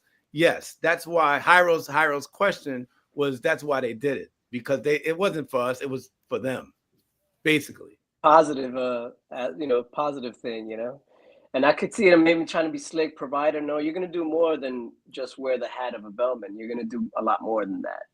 So Right. That was they didn't wise. force you to do it. They didn't force you to do it. But they said, but if you had the opportunity to do something and you did it and you got paid from that, or you got a kickback from it, and somebody complained, let's say the concierge complained that you were taking their job, or somebody at the front desk said you were taking their job, you were able to say, I took initiative. A lot of people see management. See, Doc, but you the OG, man. You the OG, so you knew the ins and outs. Most of us did not have or were not privy to that kind of information, or that empowerment that was there. I think that we didn't have that relationship, right, with the Fant, which is we probably could have, but he just never seemed approachable in that sense. Right. Well, because people didn't approach him, people assumed that he was one way. But I knew that the guy that we worked with, because they never said worked for, because our boss was really the big boss, was Stern School of Business, was Hart's Mountain, was, at the time it was Emmanuel Stern. But the thing about it was that, those positions were put there. And the craziest thing, back to the craziest thing that I saw after Hyro's question about why were we providers, was when, and I could say this because it was in the newspapers, was when a star, I was going to say a star came, and we had a tall, slim, good-looking, dark-skinned brother that went to Vanderbilt. And I don't know if you do remember this, Hyro? I remember this. I wasn't there, but I remember it. So the story was that, they had a party upstairs, and, people who work for the hotel, no matter where you work, food and beverage, if you was a, vice president, you're not supposed to be, in the room with a guest, having, any type of relations with the guest. Well, this big star invited this young brother up to her room and said, you're going to have to bust it out and take it all off, and you're going to have to do it with me. And he was like, bet. He did it. He got caught. He got fired. This movie star went to the Daily News and said, I thought that they were providers. They provided a service, and they had to hire that man back. Didn't change the name after that, to be quite honest. For real. For real. And it's, sorry, wow. I'm excited to be on. Donald, what was your crazy story? Yes. We didn't, so I interrupted. My apologies. No, you're good. My crazy story is I got a few. Some of them I can't really. I got one. There was one crazy situation where a well-known person was having people meet him at the hotel for castings. We came to find out that it was a little bit more than a casting, and that person ended up being arrested and doing some major time. But that wasn't my craziest experience working there. I've heard about many at where y'all worked, especially about the overnight bellman. It was bending down doing the paper route. That's about it was a young brother who got attacked by some guests, but he got out of it. He tried to make him a booty bandit. Oh my God. Yo, and Kurt, so I gotta all right. So I met Martin during the interview at the Soho Grand, and then I met Hyro. Because we already said you said Soho. Oh, I was hearing you 3-4 times, Doc. Leap it later, right? Is this? I mean, right? We're not promoting them, y'all. So I met, but we are, because let me tell you, it was one of the best places to work in New York City. Yeah, it was definitely a great spot and changed my life for sure. That's why I was there for 15 years. Right. Go ahead. Then I met Hyro, and then I met Curtis. Now this is for perspective for everyone who will eventually watch this episode. When I met Curtis and I hit it off immediately, because at the time I wasn't the senior provider at Roxy, but when I met him, he was like, yo, my name is Curtis Reed. And I was like, Reed? I was like, my last name is Reed. And y'all probably heard this story 1,000 times. Come to find out, his mother has the same last name as me, R-E-I-D. His is spelled R-E-E-D. We got the same birthday. But I'm related to my mother, y'all. It's just yeah, my father had the same last name too. Right. Go ahead. No, it was just the craziest experience out of everybody that I met. Just the coincidence of the closeness. And so this brother Curtis, how I knew that he was no joke is, you know how we dealt with the valet or people coming there, park their cars in front of the hotel and be like, yo, you can't park your car here, etc. People used to try to take advantage of that. So where we were, it was different because you guys had the doorman, bellman separate. Where we worked, we were hybrid, so we did both because that system didn't work for us at where we were at. It's just very separatist and unfair. The doorman take all the money. So anyway, long story short, there was a police officer who pulled up in the loading zone and wanted to park there. And so it was me, Curtis, and I can't forget who else we were working with. This is because Curtis had to be Ben. Yeah, it was over Ben. So Ben, just so y'all know, we work with all different kind of characters. So Ben was usually a hothead, short Chinese American brother. But this particular time, police officer pulls into the loading zone, tries to get out the car and leave their car. And we're like, yo, you can't park here. It's private property, hotel loading zone. Oh, I'm a police officer, da, da, da, da. And Curtis and that police officer start having this exchange. And never in my life have I seen one of us just be straight up disrespectful and strong about it to a police officer. And mind you, I'm just now meeting Curtis, maybe like a week or so. Kurt, you want to take him through that? Because you the one who gave the smackdown. Yo, he was pressing y'all. He being an officer, tall dude, like 6'4", right? Just know I got a little bit of a chip on my shoulder at this point in time. I'm freshly hired at the hotel, grateful for that, but I'm fresh off of an academic dismissal from law school, right? So there's that backstory and stuff, right? Where law school ain't work out, but I'm still on my reason I went to law school is because of police harassment, right? I double-digit police stops, summons, and I'm a good guy and stuff, right? Before I even hit college, so I had, not a fan of y'all, right? Y'all ain't seen it, been a fan of me, but I wouldn't have cared. I wouldn't have cared at all, right? This wasn't necessarily like, yeah, they came and parked in the loading zone, right? The cops, but cops, whatever. You about to try to get away with, you do your thing. You're coming in your detective Crown Vic, right? He comes into the hotel. Him and it was his partner, right? It was a woman. They come in. She's small. He's big, and they go to the front desk looking for Ben. Right, so Ben had gotten into it with him the day before, whatever, over parking like space. Ben was giving him a hard time in the loading zone and stuff, right? And so for me, it wasn't even about like supporting my team, man. It was just, I don't even like you, bro, right? And now you ain't even coming in here on any type of police official. Ben, you coming in here to press? Let's go, right? Like that's how I felt. And then it got to a point where he was like, oh yeah, well, listen, man, I got everybody's a lawyer and everything. I got a master's in law. I said, yo, my 1 year JD trump your whole master's. Is the right? And I was in full Israelite mode, bro. I was in the door J. Crew suit, but I was Ariara born in terms of, you don't even know. This is calm Kurt and stuff, right? I'm not even gonna hit you with devil stuff and everything, right? This ain't even that, Kurt. So I was in that phase of transitioning in my life. Yeah, you in Highway, are you familiar with the Israelites?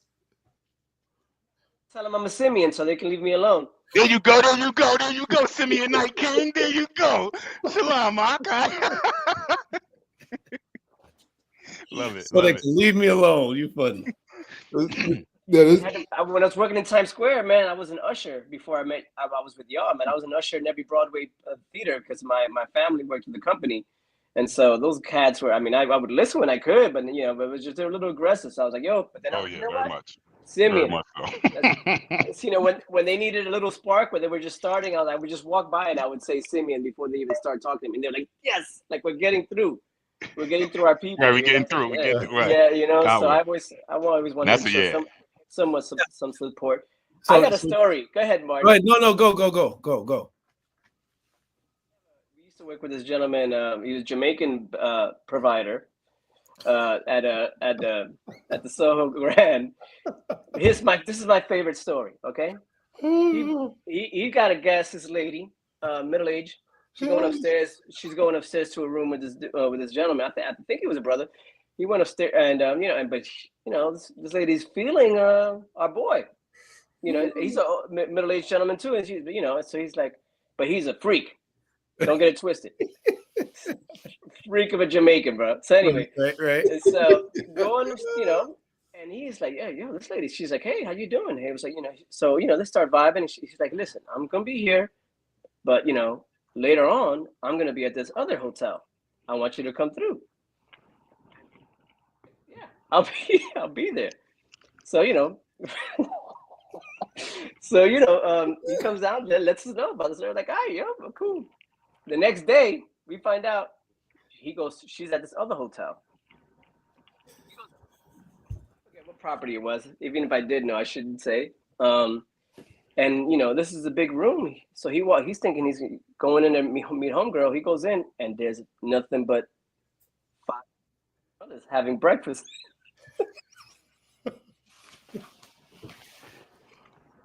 Inside the room. Hey, Curtis, you've never heard this story? Nah, and it's coming in and I never out told Curtis the story. coming in and out a little bit for me. Which So she's at this hotel. I don't think he's gonna get down with this lady, and this all these. Wait, you coming it up? So these dudes are just in there having breakfast, like it's just lunchtime. You know what I mean? And it's just calm, and they're just eating the food and relaxing. And wait, this is inside the ladies' room. So okay. Inside the ladies' room, yeah. Okay. She's got a living area, and then she's got the bedroom. So they're all just hanging out. And he's like, "What the?" So then he goes inside, and she's like, "Hey, how's it going?" She takes his hand, and he's like, he's in shock, He's like, "What's going on here?" And he just sits down. Wait, you say that part again. He sits down and what? Say it again. He just sits down like what? He doesn't know what's going on, and she's on the bed ready to go, bro. Okay, but he's like doesn't know what to do because there's all these people, and before he even thinks, can you hear me? Yeah. Skinny, tall dude with an extra leg coming out between his legs comes over to her. And it just starts rocking, and he's like, "What do you think? I'm here to cuddle this bitch?"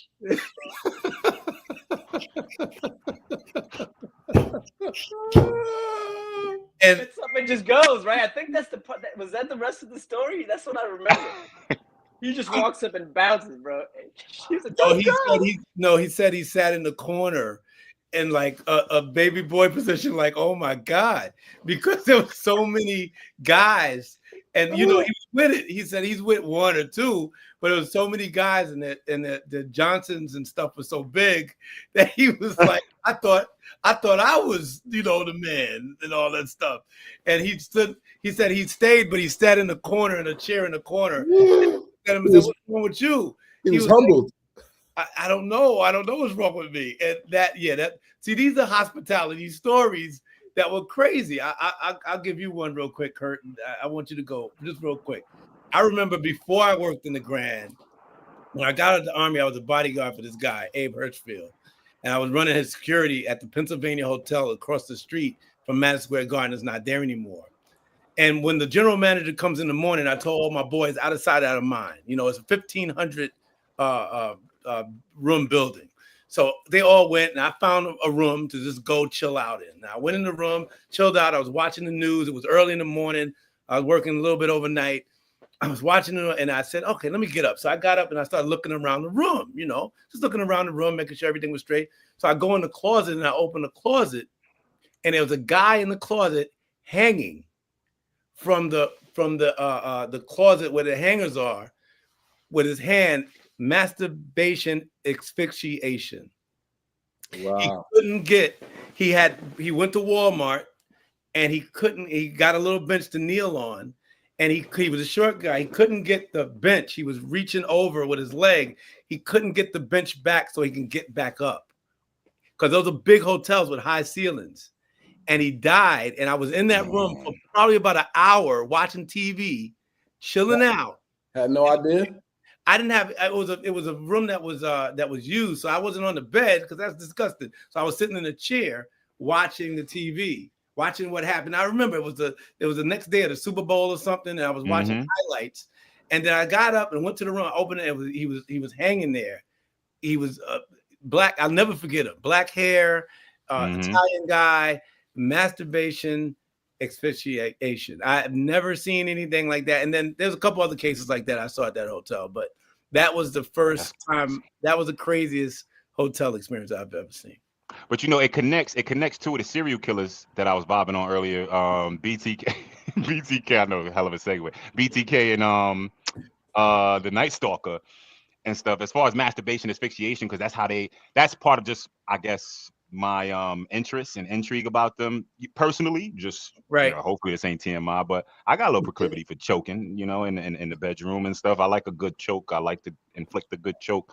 You know, but there's been some instances. I was going to say, right? Receive a good choke. Maybe you need to move to California. Yeah. No, that's why I said both, inflict and receive, right? So it's cool. I mean, I think we should be free about what we like, right? You know, what you're comfortable with. But anyway, yeah, man. I don't know. I guess you had just sent me off into a story of just when a girl scared me and choke me harder.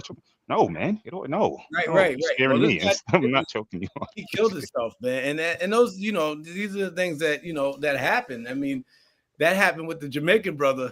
I think the Jamaican brother was on our podcast and actually said it. We did. We did. Did tell the story? Yeah, we did it. Oh, I wish I would have known that. I'll send it to you, Hyro. You never heard that one? I've heard the one. Was it the one about dating or being promiscuous? Swingers. It was the episode we did about swingers. All of us together. Curtis was there. They had a couple of drinks they got in them, and the next thing you know, it was crazy. Listen, man, talking about murders, man, I have walked through the halls of our old property and seen people walk into rooms, and I go into that room and there's nobody in there, bro. Got a little paranormal activity. What do you mean? What do you mean, Hyro? Wait, say that again. Expand on that. I'm going to that room. I see someone going in that room. Well, they're ahead of me. I bring their bags later, but they, you know, and I'm catching up to them basically, going up to the room. Mm-hmm.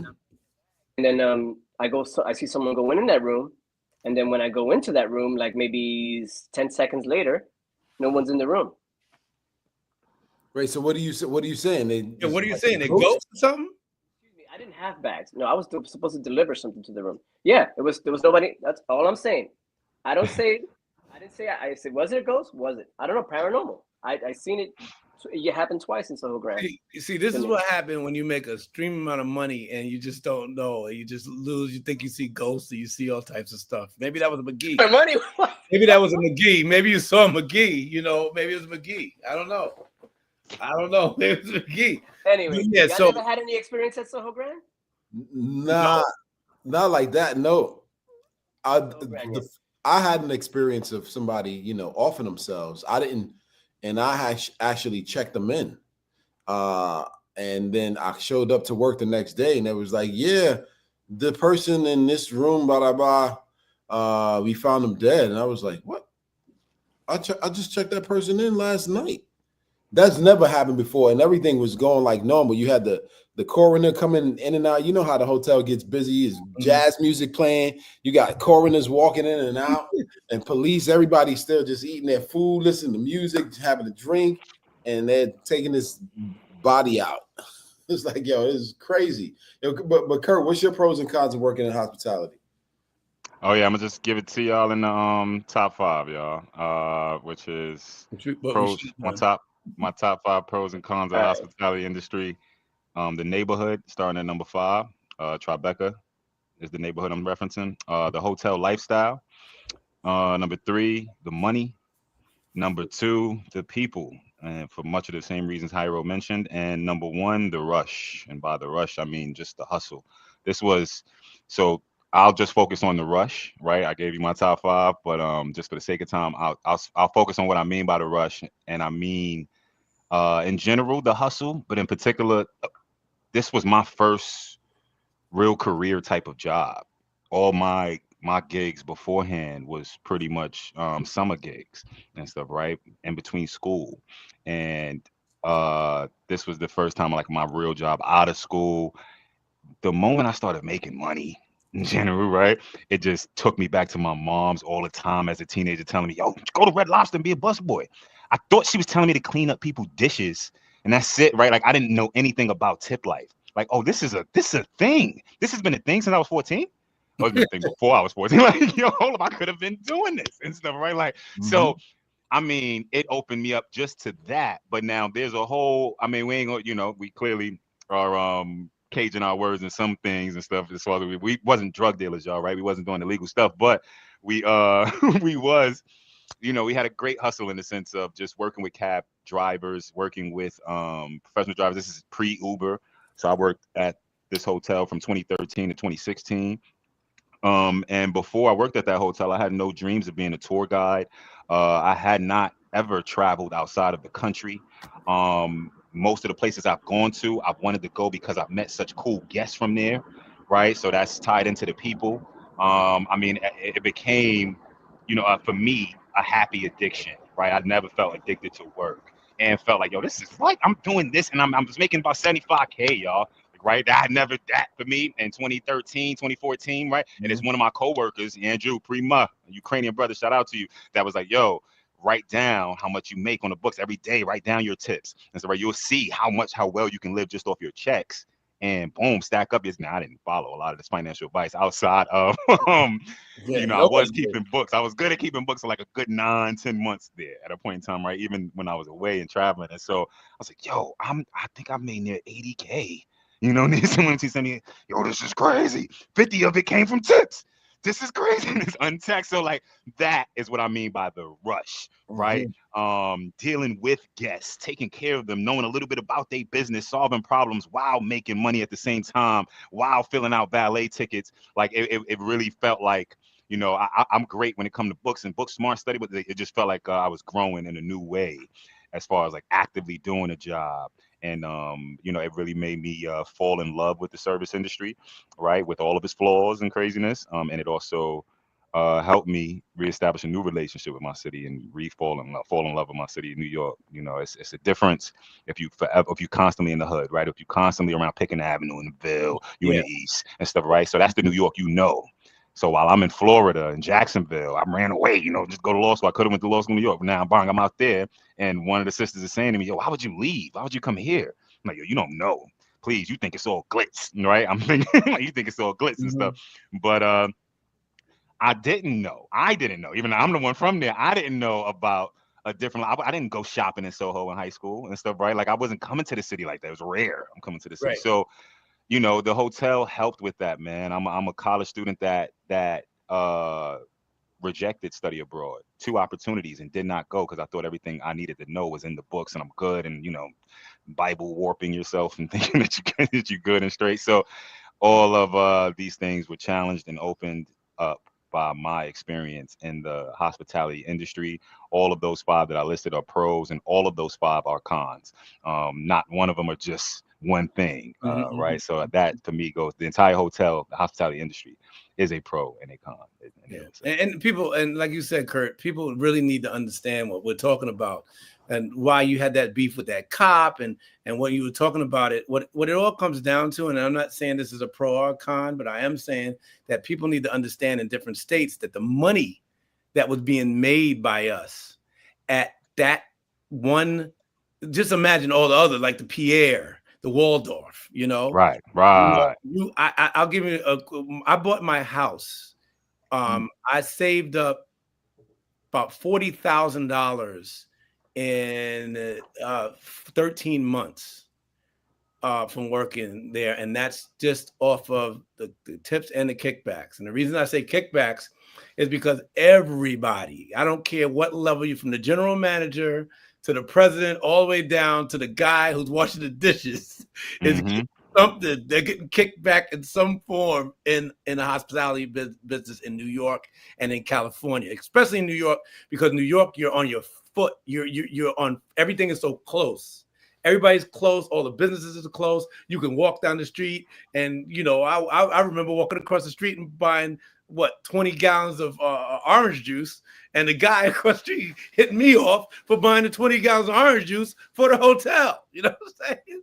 So everything is so close. So the money people underestimate, and that's why I tell young people, when before they go to school, if they don't go to school, if they take a trade, you should definitely go to school, get your education. But if you have to take a job and you're in New York, Yo, go to that hospitality because you can make enough money to pay your tuition. right. And if you're strong on that, and then if you want to keep that and get back, so yeah, you can make 6 figures easy. And why? In there, and that's why you got to tell the guy to get out the zone because you're losing money. Yeah, man, yo, get off the block, bro. Like, get off the. You can stay, you know, in the block or whatever, right? But leave instead of then come back and all that, right? Like, yo, you opening my door to go into the corner store to check cashing. Ken, yo, I know a place where you can do this and get bread.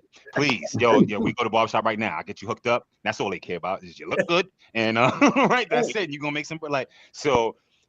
To that point too, one last little money story, and it lines up with like overnight work, right? So you know when you start at these places, you start as an overnight bellman is how it started before, you know, I became acquainted with the whole guest service provider GSP terminology and whatnot, and before our roles kind of got merged, at least at the Tribeca spot that we're speaking of. So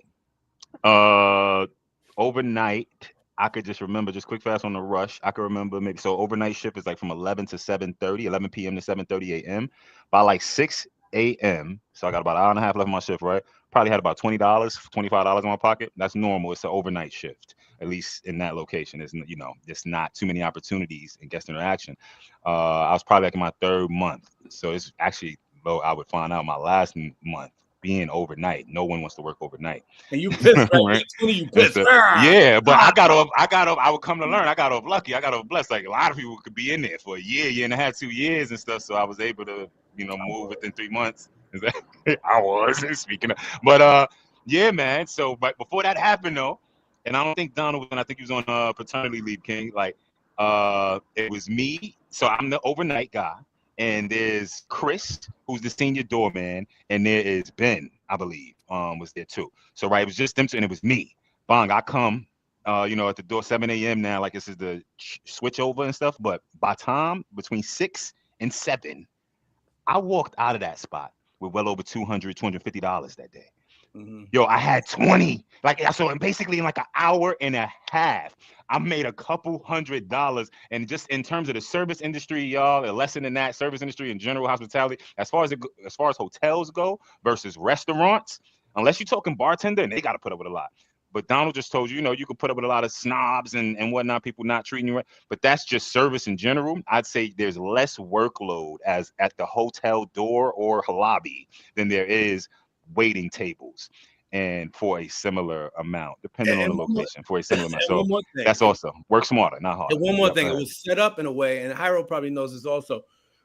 It was set up in a way where we could choose to pay taxes on that money.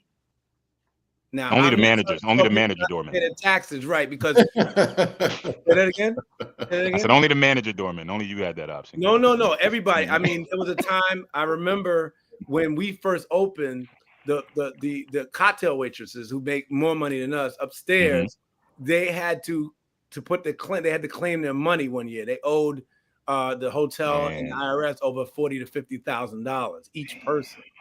So, but we didn't really have to go through that because it was we were paying our taxes on our check, but also on our tips, you could throw some money in. So if you're buying a house or something like that, you take money out of your tips and you throw it in there. But the point I'm trying to make here is that when we're talking about this business in New York and in LA and places like that, we're not talking about a regular hotel job. So please don't think that you can go to a hotel in Beaumont, Indiana, and think like a Holiday Inn or something like that. Right, Holiday Inn, and think you're gonna make 6 figures. That ain't happening, and you ain't no your best bet in small towns is to, at least if you're gonna go hospitality, go near the airport. Go near major hubs if you're gonna try to. Yeah, that's true, but that ain't gonna do nothing that we were doing. Yeah, nah. So great. Soho Grand. I mean, just the location of it. Yeah. To your left, you have Rich. To the right, you got Hustle. Yeah. And we're in the middle. Yep. Having homeless people trying to use the bathroom, shitting themselves. Right. Excuse my language.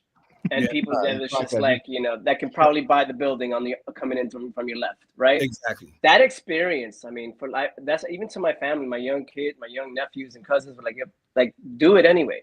It's kind of like being a flight attendant, not to that extent because you know you're traveling, but it's the world comes to you, you know. Man, Right. it's a dope. How much time? Now, How That's much another time? big How thing. much time I do got we? How much time how do we much? have? We over our We time, got but about it's 5 cool. minutes. Yeah, Okay, like go 5, 10 Got about minutes. 5 minutes. I 5, wanted to tell my favorite story of tips, gratuity, but maybe please. I want to do a film about just stories about people's gratuity, a short little film. I think we could Both of probably our do brothers something need about it. that. I Yeah. It's pretty. what, It's pretty what's interesting. who's the? Let me ask you a question, Hyro. At that hotel, who is the person that you've met in there? Because all of us have been through this. That changed your life. Great question. Can't hear you say it. Changed my life. Mm-hmm. My wife. I just want you to say it. Man. You know. But listen, can I just tell one Yeah. story? That's what, bro. Yeah. So our boy Double A, all right, got a lot of bags going up. He's having a bad one, and he comes up to me and he goes, "Yo, I saw a bag of change in that lady's hands, nickels and quarters. I'm gonna tell you right now, Hyro, I'm not the one. All right." Starts walking back and forth. Not today, bro. She ain't giving me that. I'm not gonna take it. I'm not gonna accept it. She tried to give me that change. I'm not gonna accept it. That's beneath me, bro. That's beneath me. All I right. can see Anthony saying that. He's walking back and so I go on my break. So I come took like a 10-minute break. I come back. I'm that big lobby coming down to the street. I don't see anybody. Like, where's Double A? And all I hear, there's nothing like this sound. It's the dragging of nickels falling into his hand. He was counting the change.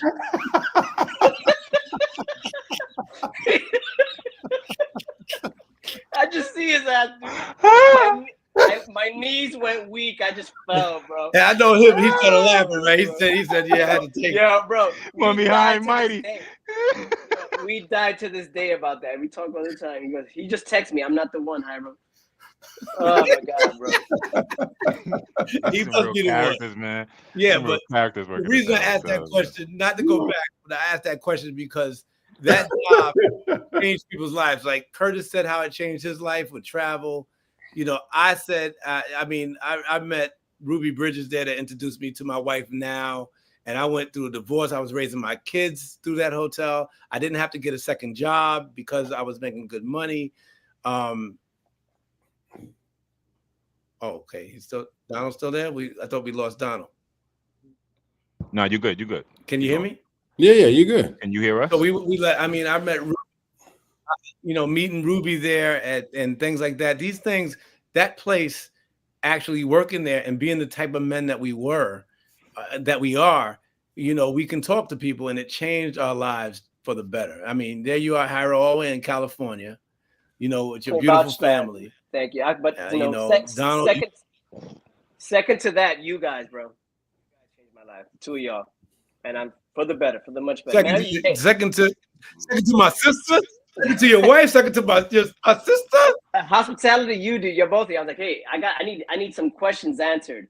Who do you go to? Everybody knew, even the guests.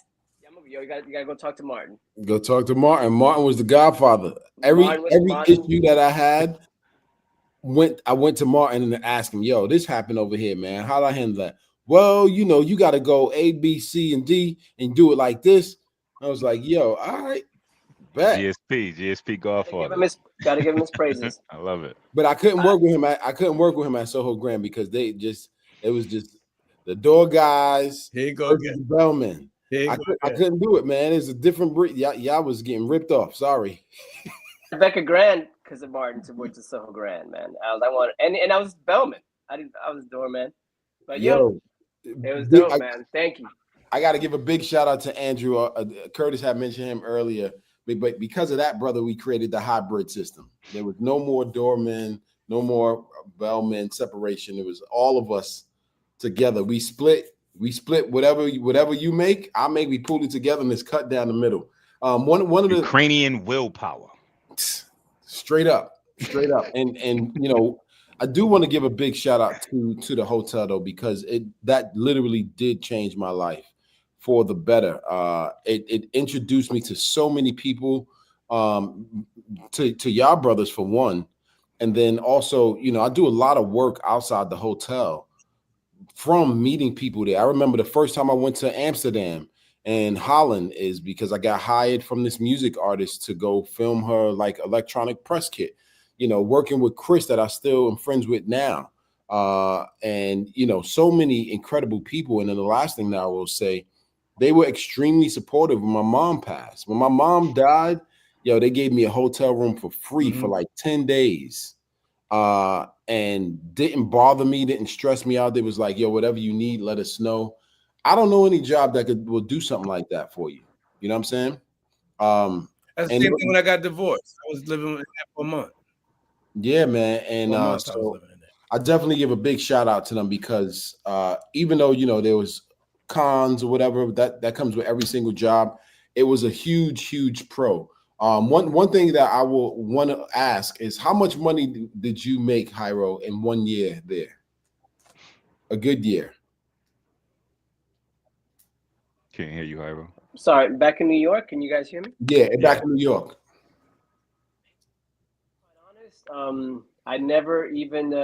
Oh wait, actually, the year I was gonna move out, but that by then, Bellman compared to Dorman, so it wasn't as much. I think I saved almost 20, but that's when I was just trying, like really trying. I was like, okay, because I'm leaving next year, so that 1 year is the 1 year that I actually saved and counted because I had other gigs, like the stripping thing made me so much. I'm not sorry. Did I say that out loud? I'm just kidding. You had the dreads when you were stripping? Papa Mandingo. Look it up. Oh, in case y'all don't know, ladies and gentlemen, good people, a couple episodes ago, a commenter on one of our videos was looking for something that we were trying to like book recommend or film recommend, and he was led to pornography. That is Liar, Jairo. bro. That is Jairo Madero with me right there. Okay, wait a minute. Did y'all check out 1,000 Blows? It's really good. I did, yeah. I've been meaning to get your text too, by the way, man. But I definitely look. That show is excellent. Great show, bro. I might curse a little bit, but I'm a Christian, so please let's not go into. Stay away from 1,000 blows. Anyway. No, it's 1,000 blows that hit you real hard. Well, it's not that type of. It's a boxing show by the same guys that made Peaky Blinders and Empire Boardwalk, bro. It's dope. Okay. Check it out. All right. So mature. So what we're gonna do? We're gonna continue, but we definitely can't forget how we were gonna end this session, this part of our little get together here. So let's not just forget that and what we need our audience to, because we ran over time. Didn't we run over time? I'm just we're at 2 hours and 12 minutes. So So, this has been another great episode, though. I truly believe, we Top 5 Tuesdays is always amazing. We went through top 5 books. We went through top 5 states, and we are closing out on our heavy and light half. The first heavy half was the most scariest serial killers, our top 5, and then our top 5 pro and cons of working in hospitality. And, we brought our brother Jairo on. Thank you for coming on and always supporting. You are always supporting us wherever you are. So I greatly thank you. And we always ask. No, I'm sorry, you cut you off. Go ahead, Jairo. I love y'all for real, man. I wish I just had y'all closer. You know what I'm saying? But yeah, man. Love you too, Chief. Oh. Yo, Martin, you rubbing your chest a little bit too long, man. What's going on with you? I felt that. Man, if I could have y'all here, that'd be great. Yeah. So what we're gonna do, our next episodes are coming up soon. We're gonna let you know the days that we're gonna be going on more as we just grow and grow as we do each of these things, as we listen to some of Jairo's advice. You know what I'm saying? He's always giving us advice from the West Coast. Yeah. And I just want to also remind people, you see it across the bottom of the thing. Go to our YouTube page. Please subscribe to our YouTube page. If you want to support what we do, you can go to our Patreon. It's Patreon.com/Road to Legacy Podcast. You can donate there. And we are going to be releasing a brand new episode very soon. It'll be our season 3 officially, since we have Curtis that we added to the team, which is a blessing and an honor. And that will be coming out very soon. We're just working out some music stuff. And then what you guys actually saw in the beginning of this podcast, I'm going to play again as a closeout. Love to hear what y'all think about the ending and opening of the podcast, because that's probably going to change going forward. And yeah, any last closing statements, fellas? Well, I love all you brothers sitting up here. Hyro, thank you for coming on, man. And you know, we miss you here in New York, even though you're in LA. We'll be out there to see you soon. I just saw you a couple of months back. It was good to see you, man. It was really good to see you. It was a Let me know, man. Yeah, it was a blessing seeing you. Kurt, man, thank you for putting all this stuff together. Each and every time we have something to talk about, Kurt kind of puts it together and adds it in there. And Donald, man, you're always on top of things when it comes to you actually coming through and getting stuff done when it comes to the what do you call it? The editing and stuff like that. Yo. Appreciate the editing, even though we found an editor now, because you've been editing all these years. We finally found 2 editors, and hopefully this will just make us grow more and get us, you know, stuff in our pockets. Yeah, man, and the same for you too, Doc. This would not be possible without all of our effort coming together as a collective. You know, as you know, and people who watch this may not know, to get and do this is a challenge like everything else. So I'm grateful to these brothers that I have here, with being patient with all the arguments that we may have that people don't see, the disagreements, but the time well spent.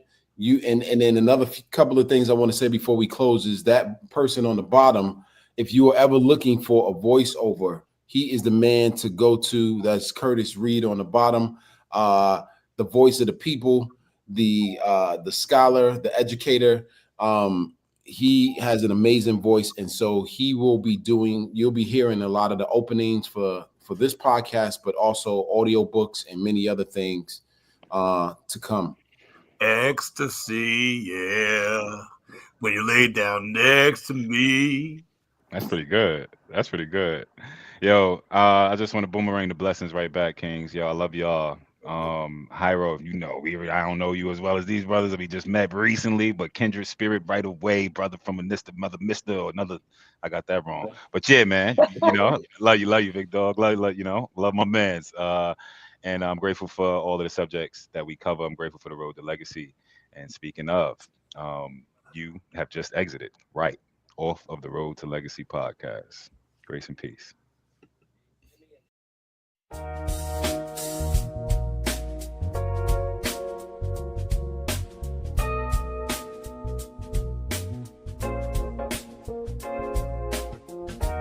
Maya Angelou shared, if you're going to live, leave a legacy. Make a mark on the world that can't be erased.